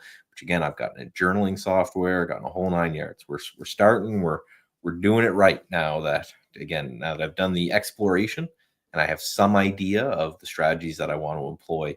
And again, I'm going to show all that to you guys. So in MRVL, in Macy's, and I got stopped out of MongoDB. That's going to be part of the rules that I'm going to add to the plan. It's I got 3 a day, right? 3 shots a day. And if all those shots fail, then, it's time to move on. If I can get 2 out of 3 right, then I'll probably have a pretty good day. 1 out of 3 right will probably be a break-even day. That's the way I look at it. So those 3 kind of outcomes. So we're starting to push up. MRVL. Yeah, big levels right here, guys. Let's see what happens. Overall market it's trying. Yeah, MRVL is trying. The SPY is trying. So I no longer have, again, I look at it as I got 3 bullets. So I no longer have any bullets in the eval account, but I may just go into my real money and just take this if we get and hold above VWAP here. So that's what I'm watching on my other screen here, is we can get and we can hold above VWAP. We've just seen it over and over and over again against this purple line, that a shot. So basically you're taking a shot at 575, you're wrong at 573, you're risking 2 points. So you target 4 to 6 points and you kind of walk away and let her work. And watch MDB. So this is right. This is why, again, I got the journaling software so I can look at the stocks and what happened after the fact when they, when it resolves. MDB, if I had another shot in the tank, could just take it again. We're getting a big lift here, eh? Taking a shot on GV on the short side of things on the funded account, guys. I just did 100 shares short, but nothing big here. I'm just risking about $30. I had made $80 in the pre-market. I'll show you guys that in just a second, but you guys can see the positioned open here on the bottom right. Let's see what happens. I'm just giving it a chance to see if it goes into a downward halt here, because we did this kind of up wick there, where if we could go back to 6, I think I'm good here. It's kind of one of those where I got to take it and give myself a potential risk of return here on GV. And you guys know I made money on the long side of GV. Now I'm trying to make money on the short side of GV. I had to do the dance there. So I think I figured it out. The dance. Oh, happens. the dance. The dance has to happen when we change ownership. Yeah, change layouts right now. I think it's a part of this new thing that they added. They added this scene thing on the, you can't see it right now, but they introduced this new thing. And when you do that new thing, make sure that the old things work. Yeah. Roll out of beta and let me opt out of the beta if you would. Yeah, dude. And I think that's exactly what happened there. And so StreamYard, your thing's broken, man. Go fix it. With the SPY rocking, so my MRVL is working very well. So I'm definitely not going to take a loss on this trade now, right? It's up pretty good on MRVL. So I'll pop this back and I'll do a little dance. 2, 3, 4, 5. I just have got us open on another tab and mute it because God, I don't want to hear myself talk. So there we go. Dance, make a little love, get down tonight. So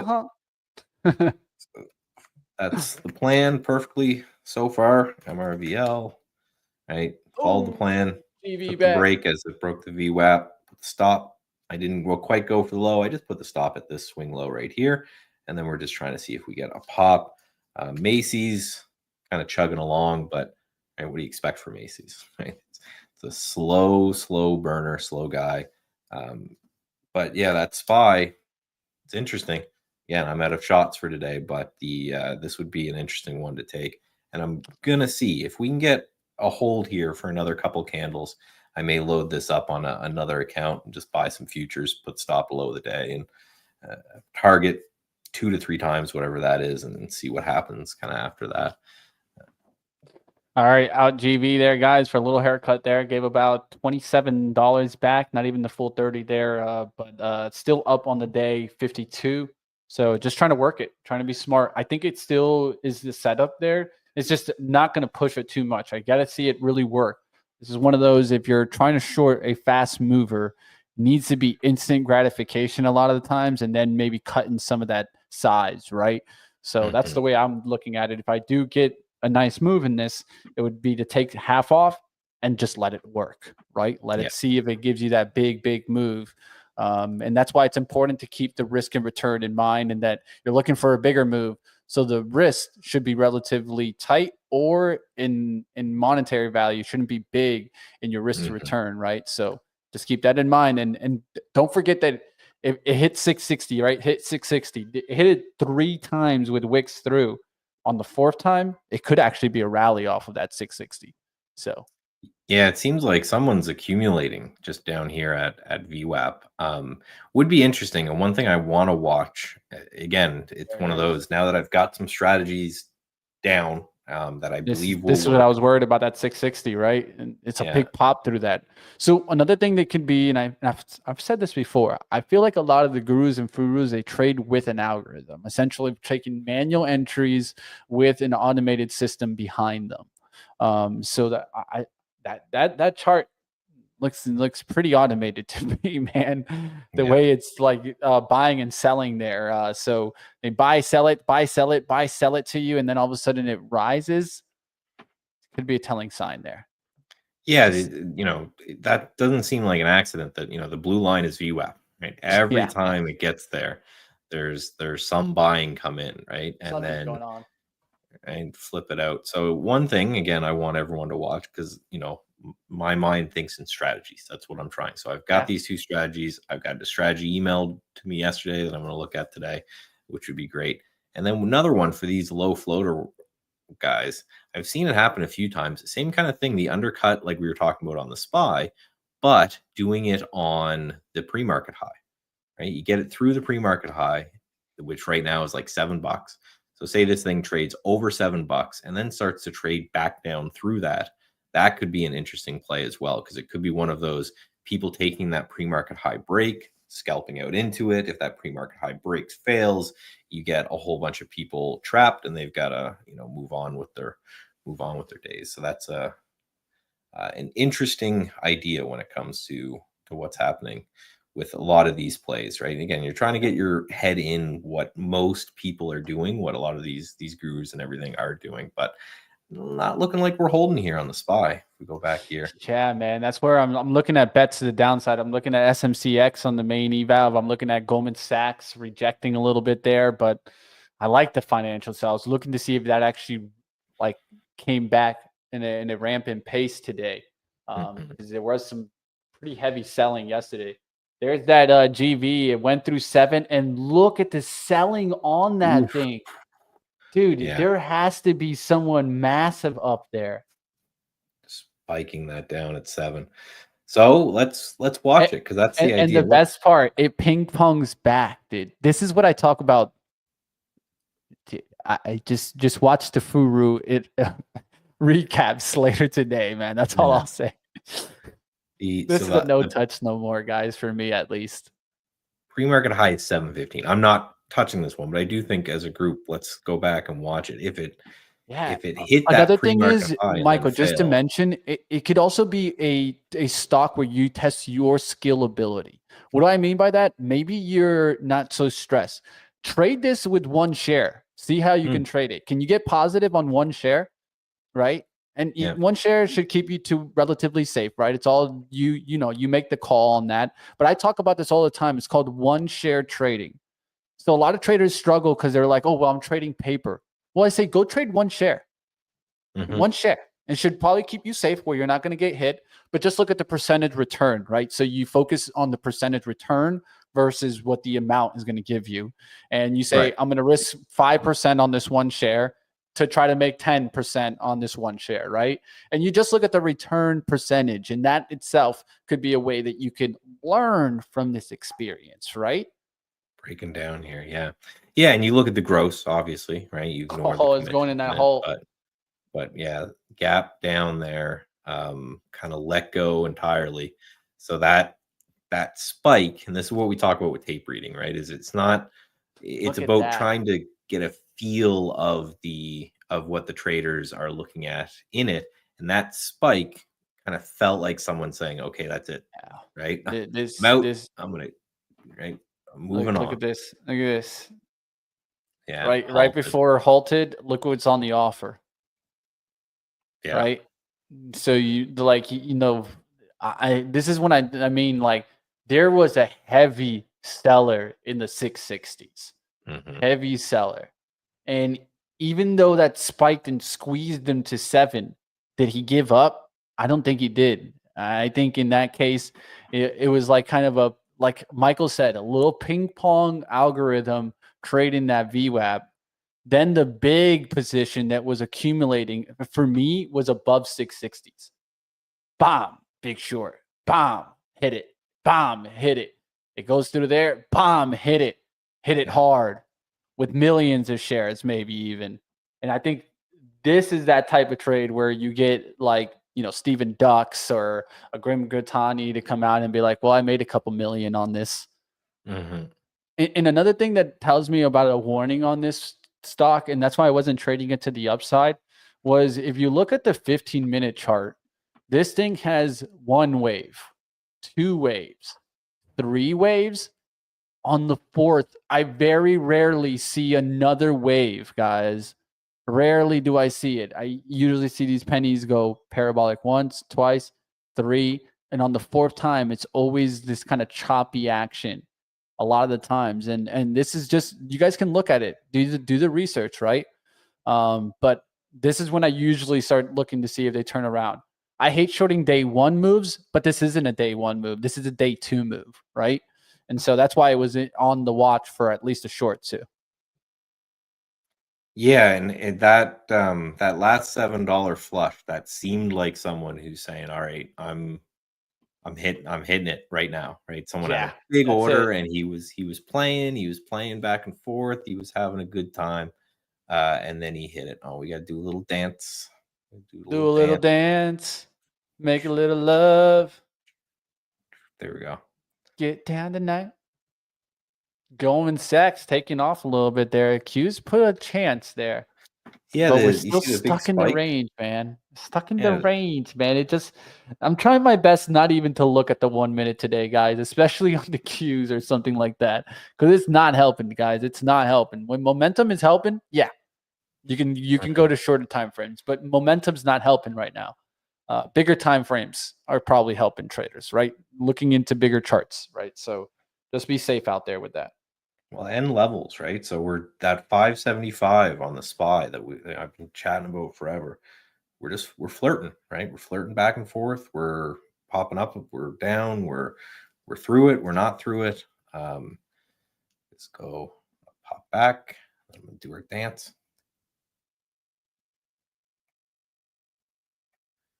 Come on. There we go. Dance is done. So yeah, the VWAP, right? Through it and then rejected, and then through it and rejected, and through it and rejected over and over and over again. And we need another push up in through here in order to get us really, really cooking. If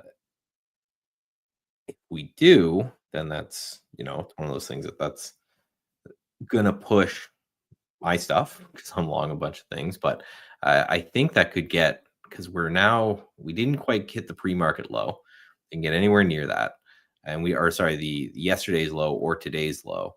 So if we start to rally here, it could just FOMO some people that wanted a little bit of an undercut and rally. MongoDB triggering again here. If we look at the heat map, let's see if there's anything that's popping up here. Less red, still a lot of red, but certainly less red in through here as well. So, right, MDB is triggered, and then Marvel is starting to push up. So that one's working pretty well on that name. And there is out for that guy. So that's good. So now we're just sitting on Macy's. So Macy's will either take us to target or I'll probably just raise the stop up below that little wick that we had down there at $13. But so either. All right, starting to see some positive trends here, guys. I'm going to go for the shots now as I start to see these positive trends start to show, and the Qs are making that nice little lift there. So let's get after it. Yeah, SPY is taking that little lift in through here, right above. So you can see as soon as we got above this shaded area, and this shaded, again, this isn't like fancy technical analysis. It's just this prior low right here. And the reason I highlighted that low is because I think that's important.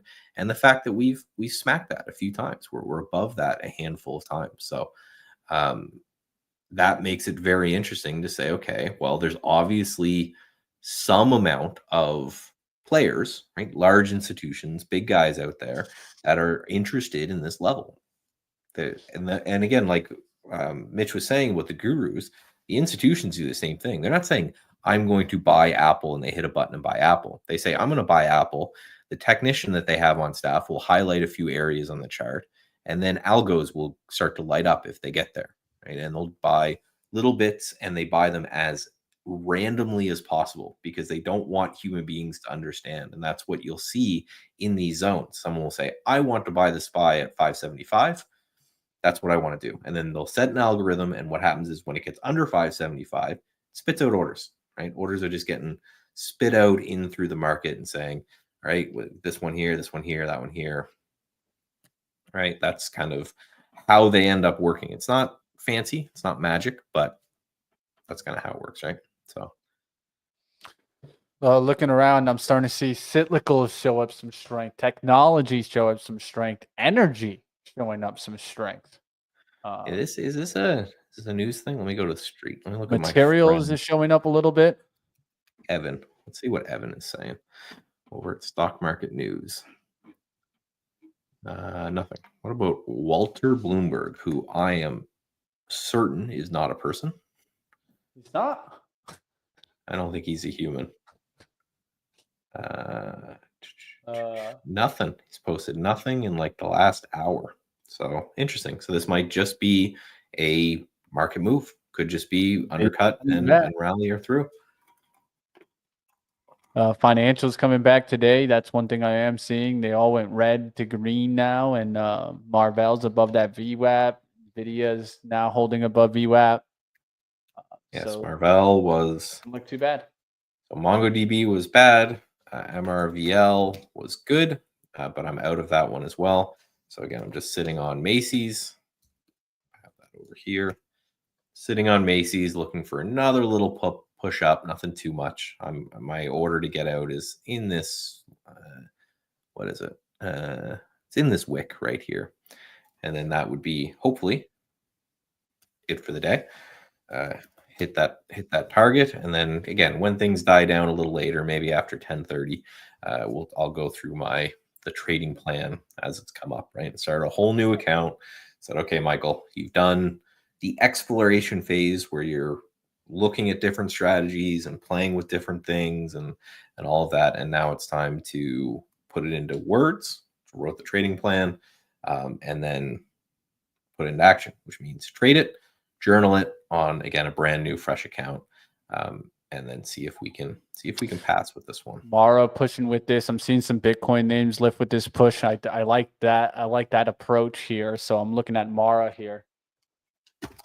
Mara. So Mara is a great, very short-term leverage Bitcoin play. And we're getting a nice pop out of that base. It's a nice look there. Here, taking a starter here, and I'm going to add to it in a second, guys. I'm looking if I could get a pullback back towards 15, but I don't want to miss the rip here, so I'm taking a shot here. Starter along on Mara. Speaking of swing trading, Mitch, right? Again, I'm excited. That's how I feed my family is with swing trading, so I'm excited. But look at that on the daily chart. This $14 level has just been massive level here. Huge zone. So yeah, if that holds this area, that might be one of those that if the market is holding, then it could be the move. Could be the move for sure.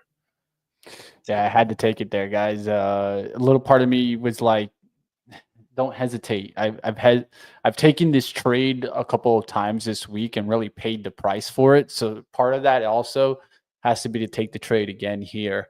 And there it is. SPY doing pretty well here. Mhm. Um, Q's doing pretty well here. I think you got to start looking at the big boys to see if you get some kind of numbers that can hold here. Amazon starting to hold above VWAP. Let's go to Apple. Apple leading a good action to the upside. Just broke the intraday high. So that's good to see there. Meta working back a little bit there. Can Tesla get green? It's trying to get back above 270. Another play that I'm just thinking longer term, right? Swing trade alerts. We've been giving them, might as well keep enjoying it.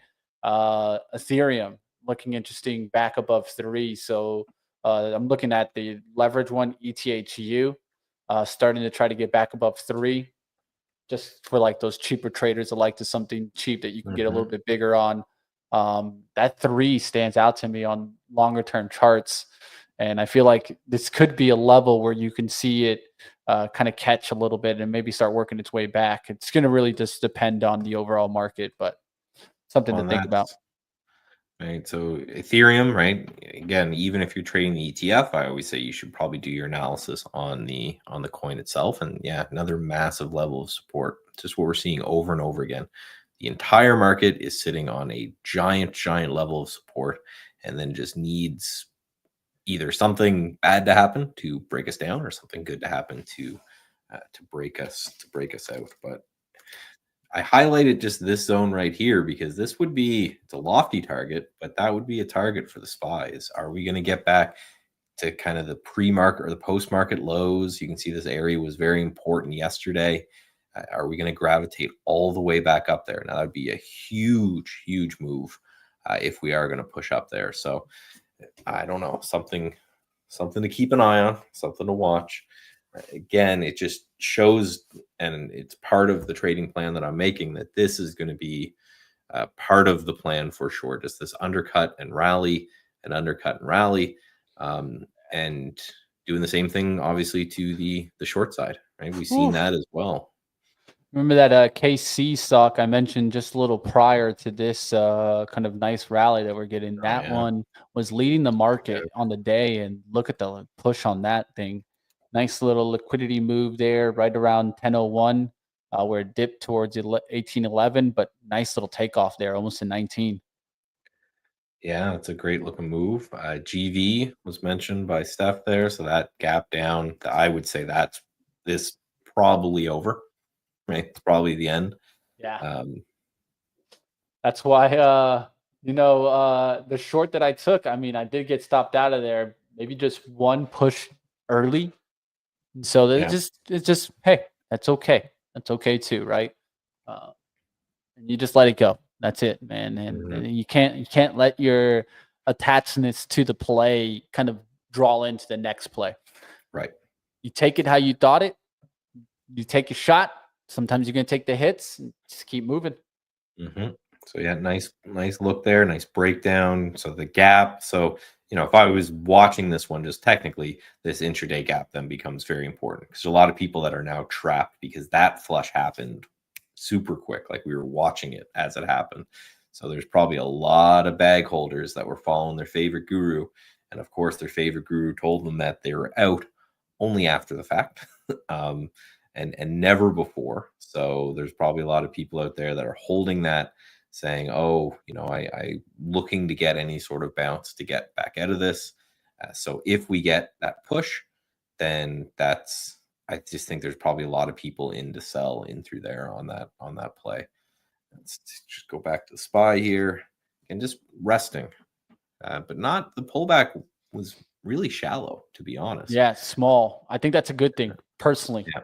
I think the good thing is Uh, I felt like, and we've said this multiple times. I feel like when the rally actually happens back, ain't gonna let me in. Ain't gonna let Mhm. me in. They ain't gonna give me the pullback to worry about.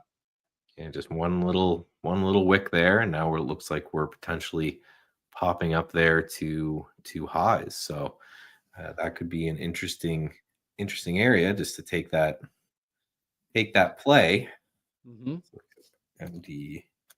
So again, I didn't, just because you don't get the setup doesn't mean you don't watch it, right? That's something that Yeah. people do that never really make much sense to me. Is like, okay, um, you've you've gotten the play, right? Make sure or even if you don't get the play, pretend that you did, right? And say this, this is what I was interested in. Let me get involved. Same thing you see me do here with MDV, right? I got the MDV. It didn't work out. So now we're going to, right, we're going to take a look and see what happens next, just because probably should have gotten back in, right? Maybe one of the rules is, I'm allowed multiple trades on the same symbol or whatever it is, or break evens don't count. But, again, we're just tweaking them as they come. The ultimate target on this 2-day VWAP, Macy's ended up getting me out just on a little bit of a trail. I just kind of raised my stop up above these candles right here. It's a great move from Macy's. If you go from $13 to, right, you make 30 cents on something as slow as Macy's, I'll take it. So that's target for the day. I will take that, and then again, I will start to journal these. And I think I picked Trader View as a trading journal. I think I can share this journal, and that's going to be the game plan. I know it's got a trade the pool feature right on it, so you can actually upload the trades directly. You just export them right from the platform itself. You can upload them right to Trader View, and then again start to chart these out, tag them with certain setups they came from, all this kind of stuff. Very, very important to journal. I do it for my real trading, so I'm like, why not? I got to start doing it for my taking the shot. Just added there on Mara here, looking for the push above, now above the 1530s, looking for a push towards the 1550s here. Let's see if we can get that. So yeah, the SPY just kind of hanging out. I can now turn off this alert because I don't need it to vibrate my wrist over and over again. There we go. All gone. And yeah, the SPY, I think that consolidation, I'm with you, Mitch. I think that consolidation was great. I think that's kind of exactly what you want to see. Yeah. There. Sellers didn't come in as well, right? So yeah, and the question, back to yesterday's close. That would be I don't think my bet, but that would be, I think, what we have to watch. If we close the gap here after, again, another bearish day right at this level, it's just very trying for the bears who've been trying to break this support on the daily chart just over and over and over again and just not able to do it. That'd be day 3. Now, that's a big gap to fill, right? It's a big, big gap down if you look at, get all the way up to this price. However, if we do, that's, again, a lot of people caught off guard, a lot of people on the other side of things. So I don't know if I'd bet, but I'd say that's what the bulls are going to try. Again, if they close that gap, and there's not really much trading action. If you look at pre-market and post-market, there's not really much action in through here. So there's not a lot of emotion to stop us. Doesn't necessarily have to be, but it just shows that, yeah, there's, kind of choppy in through here. If we can get in through this zone, we could just have this nice choppy kind of push up. And there's nothing really, right? I caught the pre-market show day. There's nothing today, right? Yeah, there's after the initial jobless claims, it's just going to be the jobs report tomorrow that moves the markets. Unless Trump says something, right? Then that can always happen. But it's funny. You got to do that caveat now, right? There's no big news event unless there's a tweet, and then there's a huge news event. Unless Sir good old Trumpy comes out. But he might respond to China's mention, right? Of we're ready for any war. That was a little intense there by China. It's funny that this is, again, as someone who is apolitical at the best of the time and lives in another country, it's funny to see the it's just kids on the playground, right? It's just they're puffing their chest out, they're bumping it together, they're just right. It's like it just shows that you never grow up. My tariff is bigger than your tariff. It's just okay. I all I gotta say is, dude, I hope you don't like your Jackie D, man, because I heard they took it off the shelf over there in Canada. We have the best booze up here anyway. We don't need your guys, especially beer, right? Come on, man. Whiskey, bourbon. We got to call it rye up here. Same thing. Oh, the rye. A Crown Royal. I'll take a Crown Royal. The Crown Royale. Every king deserves a crown. Good old Ding! Canadian Crown Royal. That was my go-to when I was younger, man. I think it's a little Yeah. sweet now, but hey, that's just how it goes. But then again, I like Woodford. Woodford's pretty sweet too. Yeah. No, I used to be a big whiskey guy. Then I got old. If I have a single beer, I'm out for No, like 2 yeah, days. I'm with you, Michael. Let's just say that the bottles they last long now. Yeah. They last long. They're more for show. Like like Exactly. when you used to go to people's house and you just see like a big old bar and you're like, dude, you don't even drink. Just to show off. Yeah. As the older you get, the The it more like you have bottles just sit there just for show, man. yeah. Sit there for a while. Now I know when I used to go to my friend's house and he's huge bar, and I was like, dude, your dad doesn't even drink. Like, why does he have this huge bar? It's like fully stocked with everything you could imagine. As Uh, I go through chart after chart from instrument after instrument, I'm going through kind of everything under the sun here on I'm itching not to take profits here, guys. I'll be as honest as I can be here. We'll do a little dance here so that you guys can see it. Do a little dance, make a little love.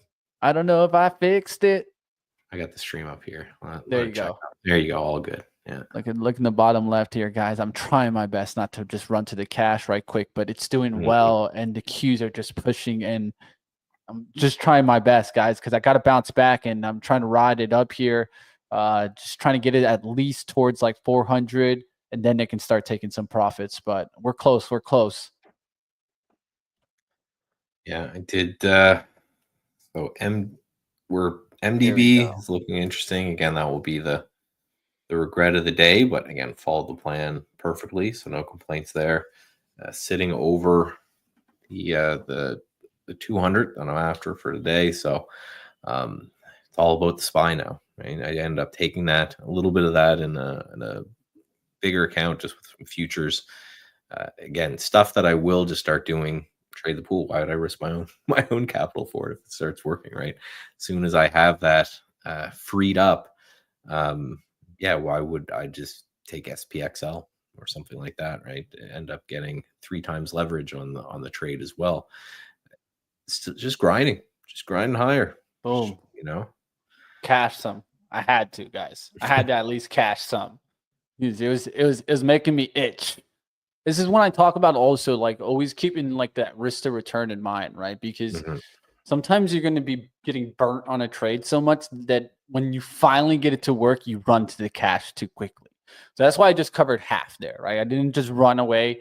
I want to protect myself today. Of course, I've had a tough week. So part of this is just getting back some of the losses for the week, right? And that could be the mentality too, right? I'm not trying to make an insane amount today. I'm just trying to get back some of it, right? And Rando saying I always leg out a little bit when I get like that, Mitch. Agree. Rando saying take a little bit off. No worries. I appreciate the mention, guys, like always, right? Especially when you feel like you have it, right? There's moments where you're going to feel like you have it. Might be moments to pay ourselves. There's nothing wrong with paying yourself as long as you're at least getting towards your return outlook there. At this point, I wouldn't let the trade lose at all. And what am I watching? I'm just watching that 9 EMA on the Qs just continuing to rise. And you guys know I love the 9 EMA when we're on momentum. Now I'll go to the 1 minute and look at the 9 EMA and look how it held here really pretty. Really pretty at the top there. That sideways period was important. We didn't get a move back to VWAP. And I talk about this all the time. When the index runs away from the VWAP, it's an important thing to catch. Because essentially it's telling people that and you talk about this all the time, the average price, well, we don't want you to get back in there. We don't want you to get that average price again. So if we keep it at the top end of the range, the people that don't like to buy highs, they get scared out of the market and they just watch. They sit on the sideline and they're watching the market just rise. By the time they do get a pullback, it doesn't seem as attractive because of the expansion that you just got. So. Right. And that's one of the that expansion part is a big benefit of moving averages as well. A lot of people like to use is just Yeah. that is a good trend. And the fact it comes back and tests it, or it consolidates sideways and the moving average catches up, is probably a better way to put it. And then it rockets higher.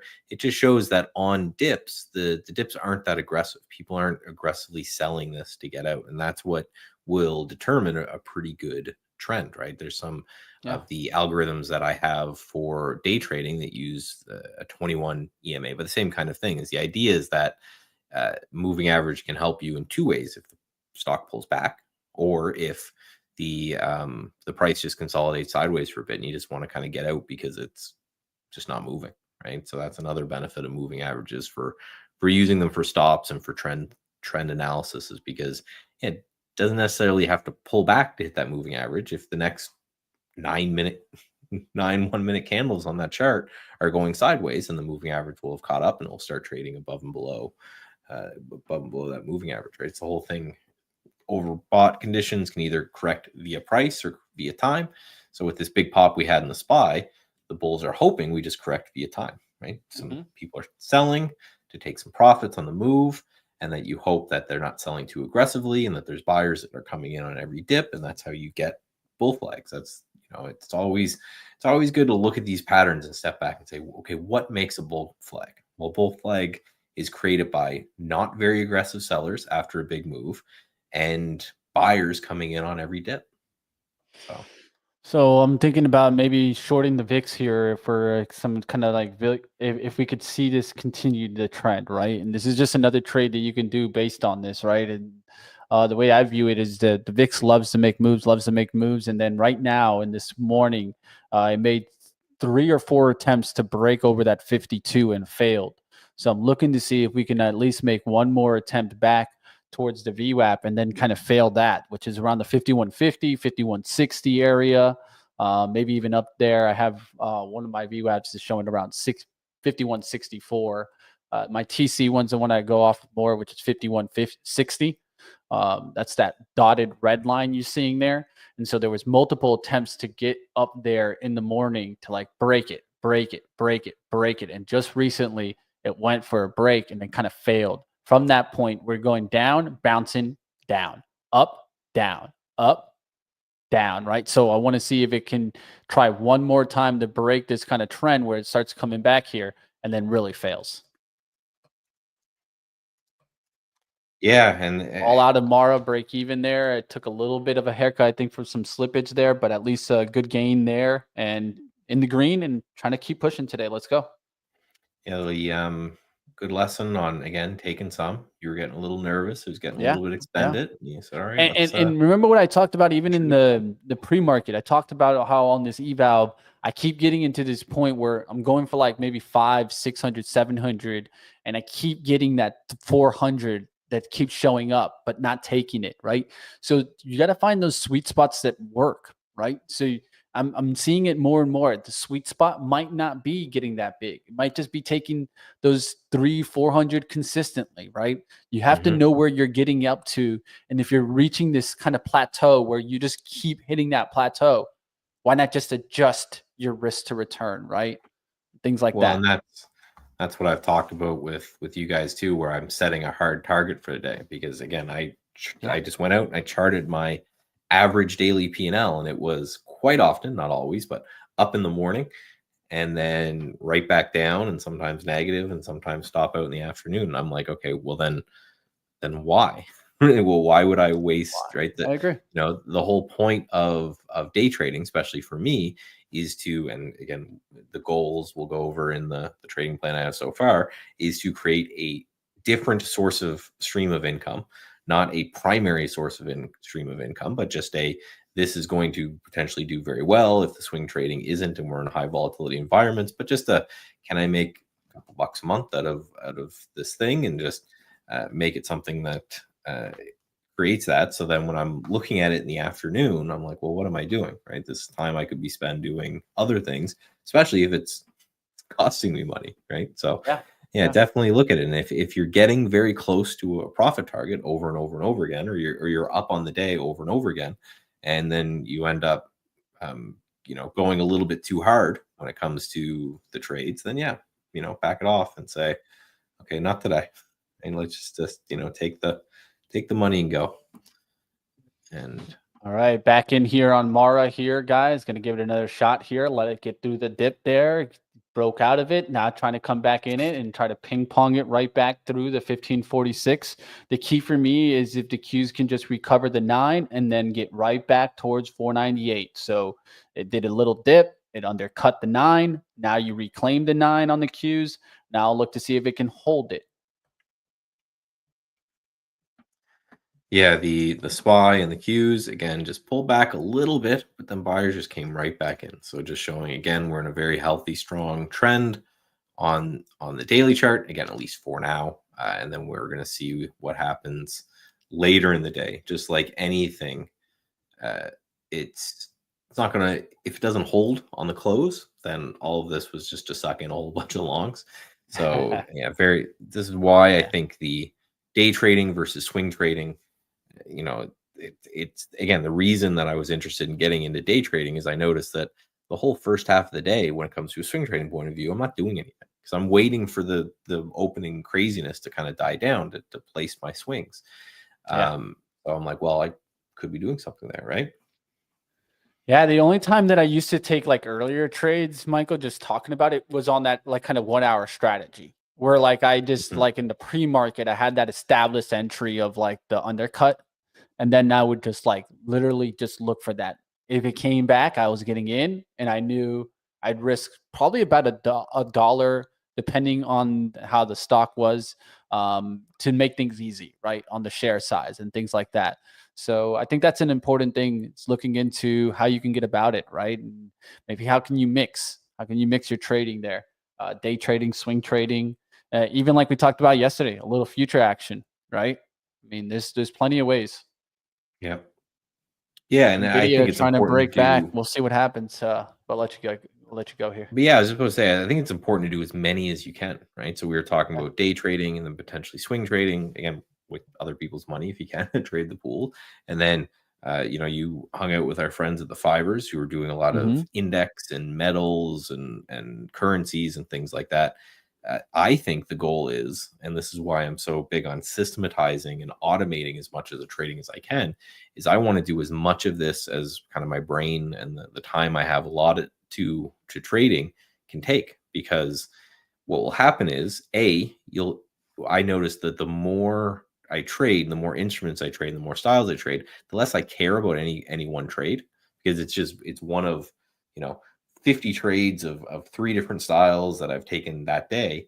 And then also your hope is that always something is always working, right? If stock day trading is a little frustrating for a week, well, maybe your futures or your forex and indices are doing well.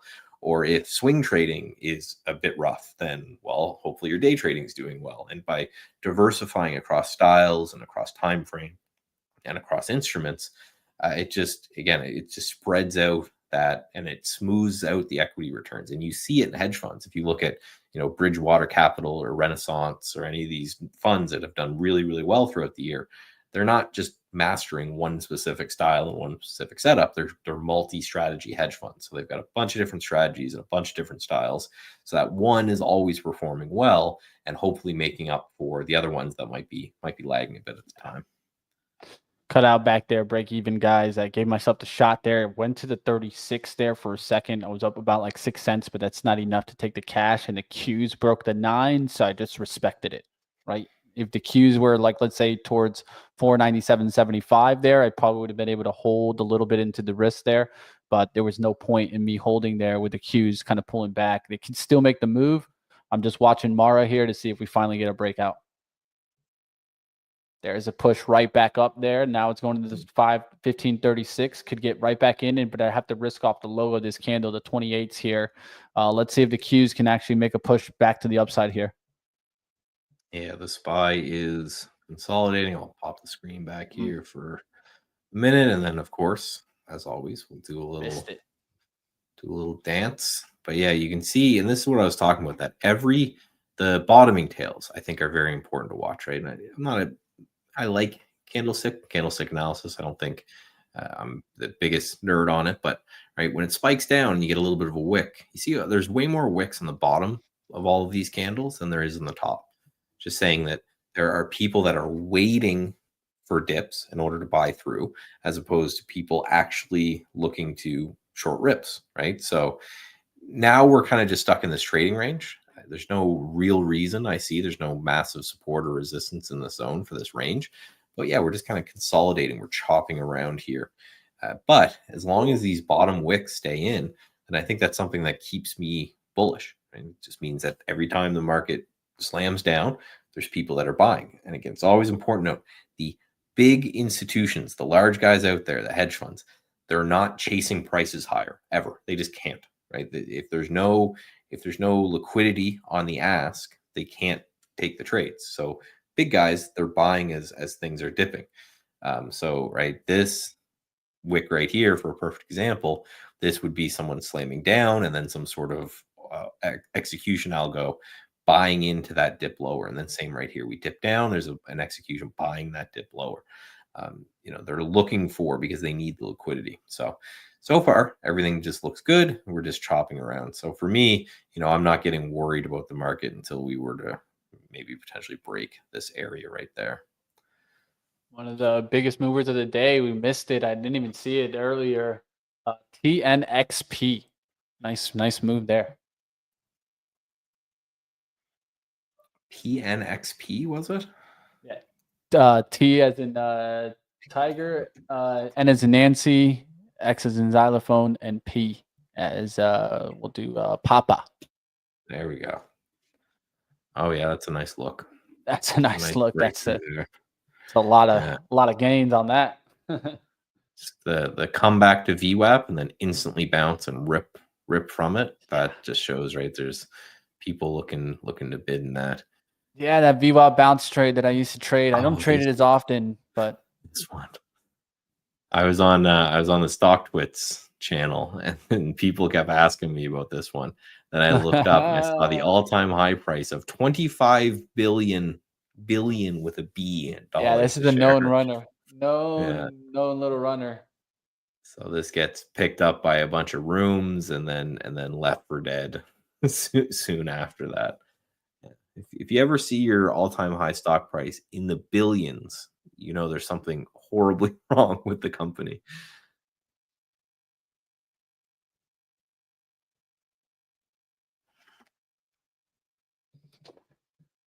Seeing under the small caps, that's the only thing that I see, the TNXP. And it's a little bit too far in the last 5 minutes. Yeah. About 4%. So it's too far to try to play that. What else is doing well in the day? Ooh, here's one. Up to the heat map here. Here's one that's doing well today. Good old BJ. Google and Apple actually just turned green as well, and the SPY looking like it might be breaking out here. Yeah. Mara BJ going for it there. Mara, man. Mara.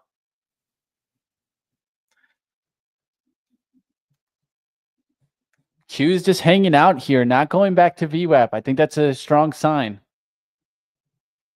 Yeah, it's right. It's getting rejected from here, but yeah, nice little pop through that zone. Nice look there. Couldn't get anywhere near anything. But now we're starting to see a little bit more in the topping tails. So we got to see. It's got to stick the landing through that break, I think, to be very interesting. Went right back into Mara here, looking for the breakout above here. Let's see if we can get it. Another one to think about playing, and I was thinking about it. I didn't take it, guys, but NVIDIA to the upside. I'm with you on that. At least short term, I think that's a nice trade to make right there. And NVIDIA is trying to break through the 115s, pulled back to the 114.50s, went as high as 115.35. Yeah, it did close 2-minute close below those highs. That's certainly encouraging for potential rip there higher. Yeah, again, a nice little look, nice little trend. I wouldn't be surprised as we're getting kind of closer to noon. Maybe it takes a little bit of a break. And again, for me, the close of this price is by far the most interesting zone here. I want to see a close above these bottoming tails right here, this kind of 575 level. We get that, and again, just more evidence that there's just buyers coming in at this zone, potentially push the market back higher, and then we can start to do a little bit of a post-mortem on where those levels came from, right? So we can go my little ETF screen and just sort all of these by things that are actually up. So XTL is telecom. So we're up there in telecom. That makes sense, which I just mentioned. Google going green. It's funny. You think telecom, you think AT&T and Verizon and all those things. Yeah. Google is a big part of the whole telecom thing. You think they'd be technology, but it's one of those that everything would be technology. We're actually getting rates pushing higher, which is interesting. The fact that we have the market pushing a little bit higher and we have rates at the same time pushing higher. XHS is another healthcare ETF. So healthcare, as we mentioned, definitely strong. Home construction, so home sales. This is, again, talking swing trading. This is a massive level for the ITB. The thing I love about these levels from a swing trading point of view is, right, you're buying it here at 100. You know you're wrong at 95. If you're right and maybe it grinds back to highs, so you're risking $2 to make 20. Do that every day of the week. And yeah, it's a nice little push there. Huge level. I like the fact that we kind of swept under that level on this one day on Tuesday, and now we're back above that level on home sales. So shows whatever number came out then. There's a home sale numbers. No one really cares about. Agriculture moving higher. It's another home sale one. Retail pushing higher on the day. Space as a whole higher on the day, and steel. So a little mishmash of different industries and different sectors that are looking good there. All right, guys, selling a little bit there into the strength there. It took another 225 off. I'm at that same spot, that 400, man. It's struggling. I'm struggling not to just run for the cash, guys. You can see it at the bottom here. I just took 225 out, so add 200, right? You'll see that the cash here. But the Qs are making a push here to the 9 EMA. Remember how last time I went break even? A lot of that was the price action back through the 9 EMA here. So just looking to see if we can keep expanding.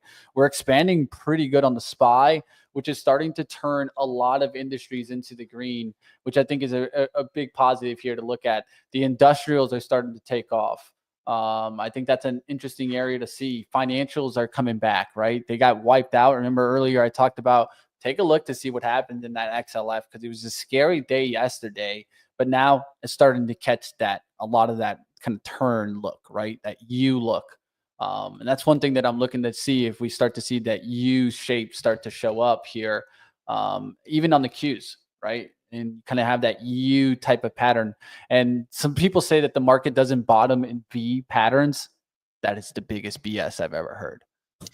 No, my favorite saying on that is that bottoms are an event and tops are a process, right? So it means that you have some big flush, and that's usually the bottom of some kind of market.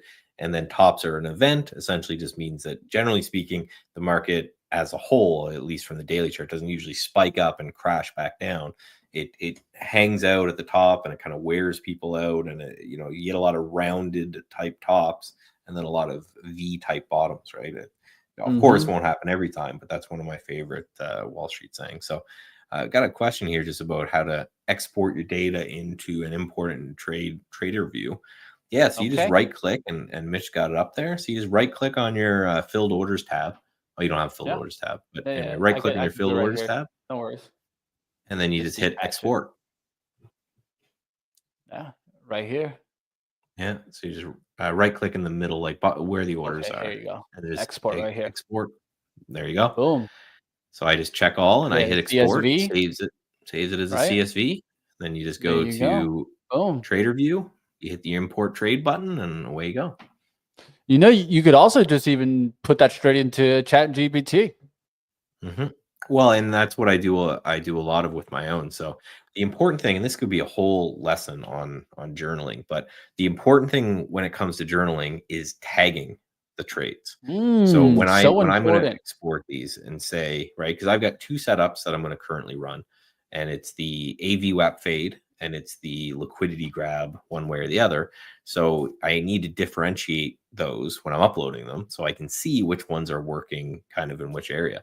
So I upload them to TraderView, right? I'm going to start doing that every day as soon as the stream shuts down, and then tagging them, and away you go. I'm only taking 3 trades a day, so it'll only take 30 seconds.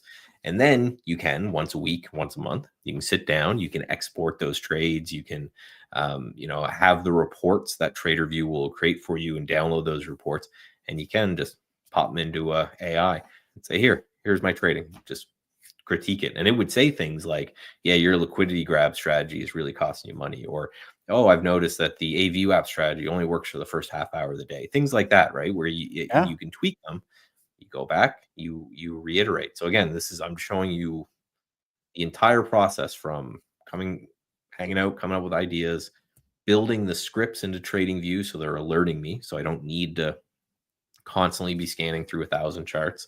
They're just sending me alerts when to take trades. And now it's time now that I've got them, it's time to get serious. So, right, we're going to show you guys all the trades, going to upload them all to the journal, going to do kind of the whole 9 yards. I've put the trading plan into print, which I think is very important as well. Like, I've actually written a document that I'm going to add to a little bit today. I just started this morning. It's all right. This is the work. Cashed out there, guys. Cashed out. I just said, you know what? I'd rather just take the money and run here. Even though it could continue. And I'm going to keep trying to use some of the cash that I'm making to be the risk, right? Instead of trying to use risk to be it. So playing with the house's money now. So I can still keep scalping up Mara like I've been doing. But Mara's a scalping vehicle. It's a little bit of a tougher trade for me. So I want to go looking to see if there's anything that's going to continue in a trend, or look for some deeper pullback now to try to play this, right? So the Qs have been trying. And I got to the point where I was just like, you know what? Enough's enough. Let's get the gains. Let's secure it. Let's have a good day. This is what we need. A nice bounce back day. And a lot of this sometimes is just for mental capital too, right? And it's so important. You go into a little bit of a rut, you start doing well. Don't try to do great. Try to do well. Well is enough, right? And I think that sometimes traders can try to do it. Yeah, just get used to winning again, right? Just take a small win. Just get used to. It's important. Okay, it's important. Yeah. Like let's say on the funded account, right? Like I'm up on the day. I'm not up big. I'm not back to where I want to be, right? I had a really tough trade this week on TSLL that cost me a lot. But I know if I end the day green, that's going to be 10 times better than trying to push here and ruin that day that I already did, right? Yeah. So I think it's very important sometimes, guys, if you're feeling like you're in a rut and you can get green on the screen, they say, well, maybe take it. Maybe take it and run, and then you can come back another day and keep battling. Especially if you're noticing that your strategies just aren't working, right? Yeah, I can't stress that enough. And that is, again, what I've done for my trading career, again, even from the swing trading side of things. When things aren't working, there's usually a moment where I hit a button and I just liquidate everything and I go to cash. I take a little bit of a break. And then the next swing trade, I'm not going for the original kind of profit target. I'm just getting in, I'm taking a couple bucks and I'm getting out. And it helps kind of rebuild that confidence and to get you kind of okay with everything, and then you go from there, right? Because it's one of those things, even as a systematic guy, someone that just uses alerts and systems and strategies and tries to automate as much of the trading as I possibly can, there's still a human behind that, right? So you got to deal with those emotions as they come. And I know a lot of people, they're like, oh, I want to get into systems tradings to remove emotions, and then I laugh. You're not removing them. They're changed a little bit, right? There's no such thing. You can't. You want to remove emotions? Go make a robot. Yeah, well, even then, right? You got to power the robot, right? You got to power the robot. The robot doesn't just do itself, man. Maybe someday. With these quantum computers, maybe someday they can just power themselves, right? But hey, we'll see. I'm looking around. Industrials are hanging on here. I'm just trying to catch and sometimes I do this, guys. Want to catch not necessarily what's been hot in the whole day from the open, just the last 10 minutes. What's hot? Mhm. Energy, real estate, utilities. Not as sexy as it was a little while ago, right? Where technology started to jump up to the top. Now technology in the last 10 minutes on a little bit of a pullback. So I think you got to look to see where's the strength coming in. Look at Rigetti today. Really strong there on Rigetti. There's some names in tech that are actually doing pretty decent, and they're the smaller ones, but they're doing decent. Rigetti showing up there. Sober doing decent. There's some smaller names that are showing up there. Let's go to the bigger names here and see how those are doing. Of course, Apple still doing well. So if you're wondering why we're doing well, Apple can clearly be one of those reasons why. Yeah. Microsoft doing well. The big boys are not looking bad. Nvidia, Google, right? They're all in the green. They're hanging out. TSM is doing well. Broadcom doing well, 2.2%. So I don't know. I think it's just Is it Marvell that's just having that downward effect? No, it's not Marvell. So I'm wondering, like, what are the big boys here that are really like kind of dragging the market? Let's go to the industries and see what we're seeing there. Well, we can Looks just like pop. electronic gaming is really getting hit hard. Well, I don't know what's getting hit hard there. But let's So I'm go. just We can looking go through here. it. We got to do our little dance. Do a little dance. I think the beauty of day Billy. Is visualization it is this. China? Is it China that's leaking here? Well, we got AVGO down 3%, and that's a big component of the technology index. Again, these box sizes are by how much they're going to affect the sector. And then we got Nvidia down 2%. We got Apple up 1%, Nvidia down 2. There's So the it Q's continues pullback. to Yang lag. having a good day though. I'm seeing that. So since from China and the electronic gaming down there. SE had a good day, I think, yesterday. I think it's just kind of holding inside day. So Yeah, just kind of keeping there's an eye on that. FXI. FXI is fading while the US is popping, so maybe that could be part of it. So JD had earnings today, I think also early, right? So it's pulling back on this that. is a good rule. Talking about rules, this is a good rule from Steph right here. I got a new rule. When profitable in the morning, I won't risk more than 50% of the gains if I keep trading.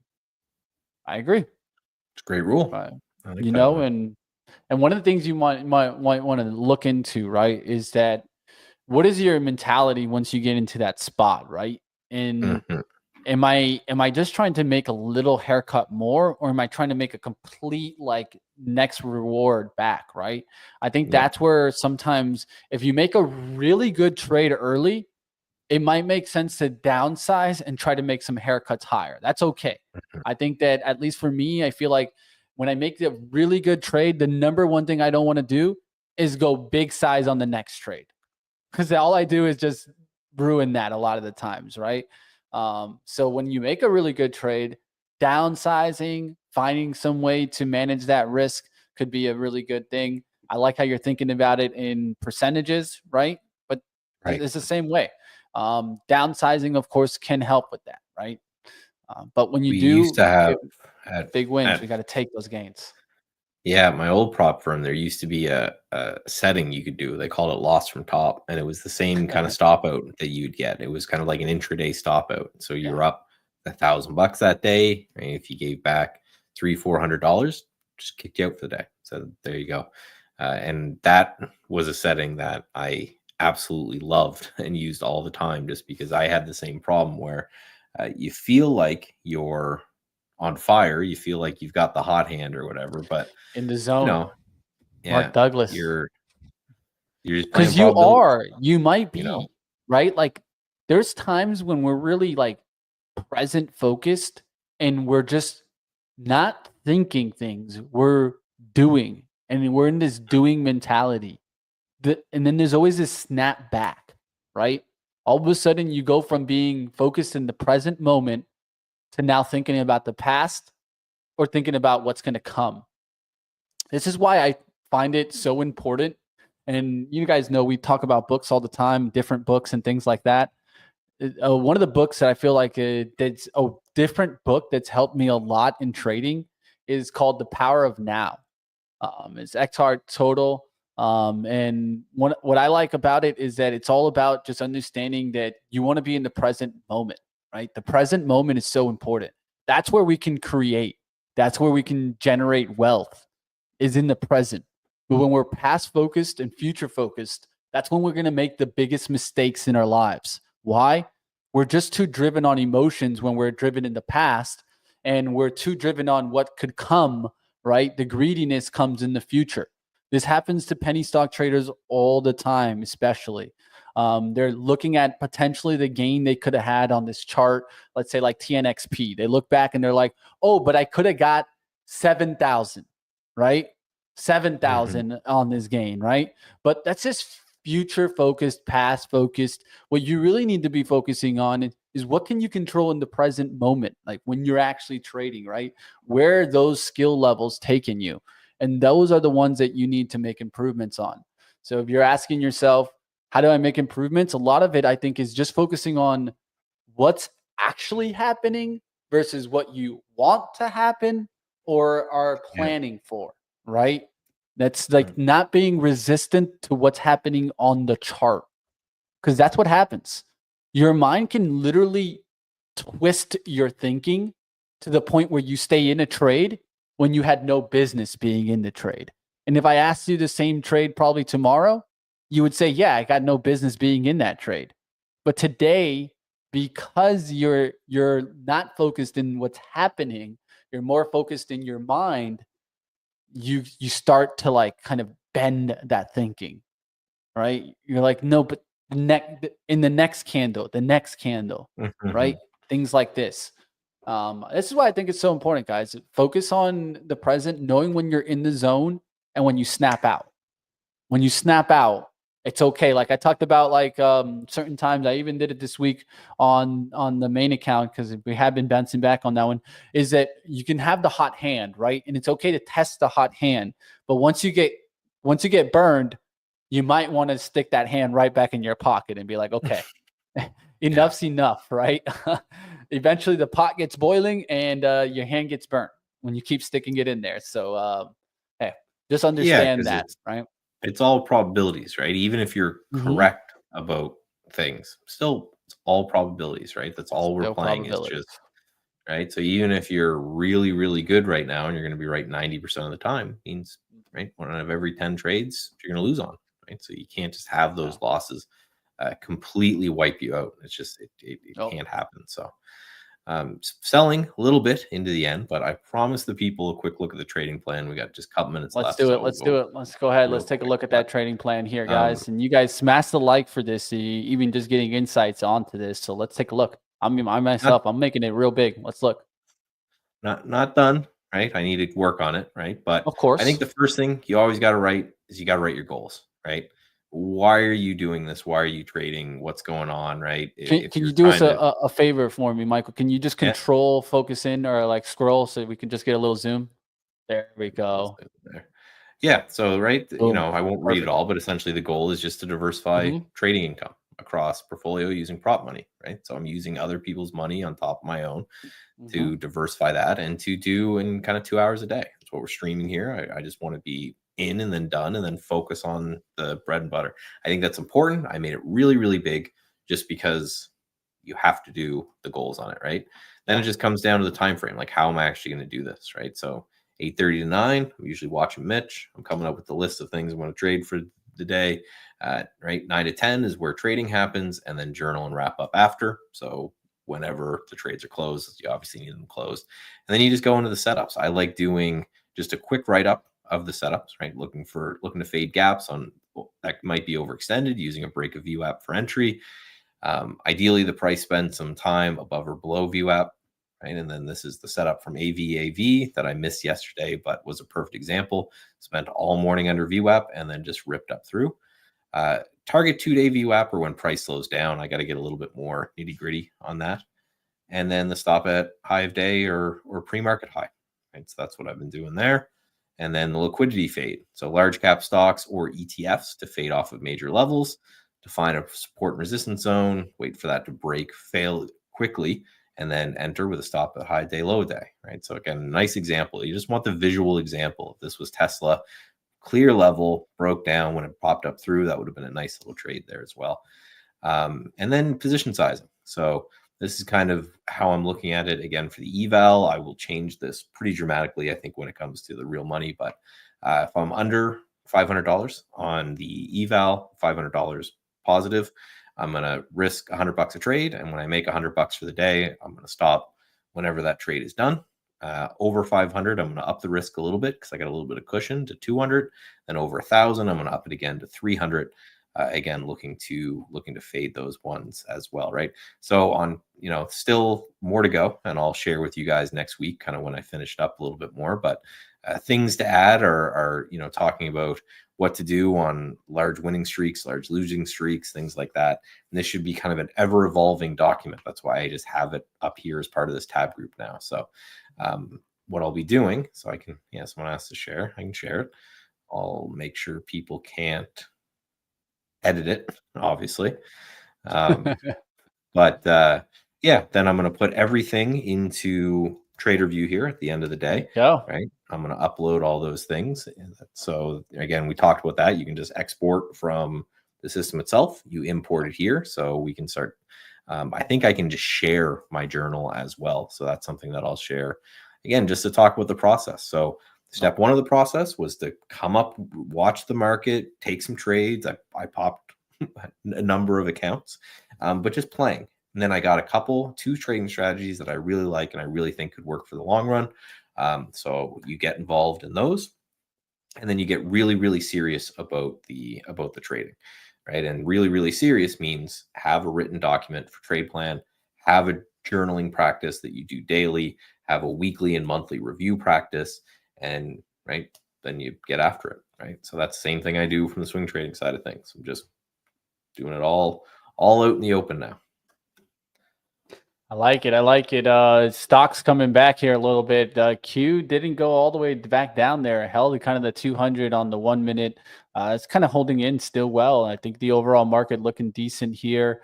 Nvidia pulled back to that 114. Looking around to see if there's any trends that are starting to show. Intel's not having a bad day. It's been pretty much straight up all day. It did do a little pullback out the gates. So just keeping a name that I know has a lot of rumors out there. So I like to keep that in my kind of wheelhouse. Of course, it means that right now it could be having some struggle, but if it can get some good rumors and good market move, next thing you know, you see it's rocking and rolling, right? So always stocks that have rumors like that, just keep them on watch. Mara going right back towards the high here. So I think that's not a bad looking trade here to keep looking into the miners, keep looking into the Bitcoin names. I know, what is it? BITB maybe. Not looking too bad there. Clean Spark. And just to give one more name that I want to give today, NVO. Reason why, and I put it out on my Twitter yesterday, that they released a weight loss drug price for cash only buyers at 500, which is going to help those people that are going for kind of your Eli Lilly drug that's costing like $1,100, $1,500. So I think if you give an alternative, people will come. That's why HIMS took off. If you're wondering why it took off, well, it was because this whole FDA situation with kind of the generic drugs and things like that, right? So I'd be looking to see what happens now. NVO, of course, coming out with that news yesterday. I put an article out on my Twitter on this, and just watching to see if it can catch the gap down from yesterday's action, hold the 90 EMA, and go higher on NVO. We'll see what happens. And that thing's been stuck sideways for a while now. So, cool. All right, guys, that's going to do it for us, guys. Smash the like if you guys enjoyed the action today. Not bad at all. Guess what, guys? We'll be back, but on Monday, guys. So be careful out tomorrow with the jobs report. Like always, you guys can keep up with all the action. If you guys want more trading action on Friday, go to the Discord. That's where trading never stops. Never stops 24/7. Reason why, there's always somebody on looking at charts. There's always someone posting in the trade recaps, or just stay with the events. And right now, my man Tim's been going over Trading in the Zone, my favorite book. It's so much, I have 2 copies of it, guys. I have a copy that might have came from the UCF library, but we will talk about that. And I have my own copy that I bought later on. But that definitely, guys, smash the like. We'll see you guys back on Monday. Stay safe out there. It's not easy in this market. You guys saw it today and saw it throughout the week. It's never easy in the market. The one thing that you can do is keep battling, focusing on what you can make improvements on and what's in your control, right? We can't control where the markets go, but we can control when we press that button. See you guys back on Monday. Stay safe. Enjoy your weekend.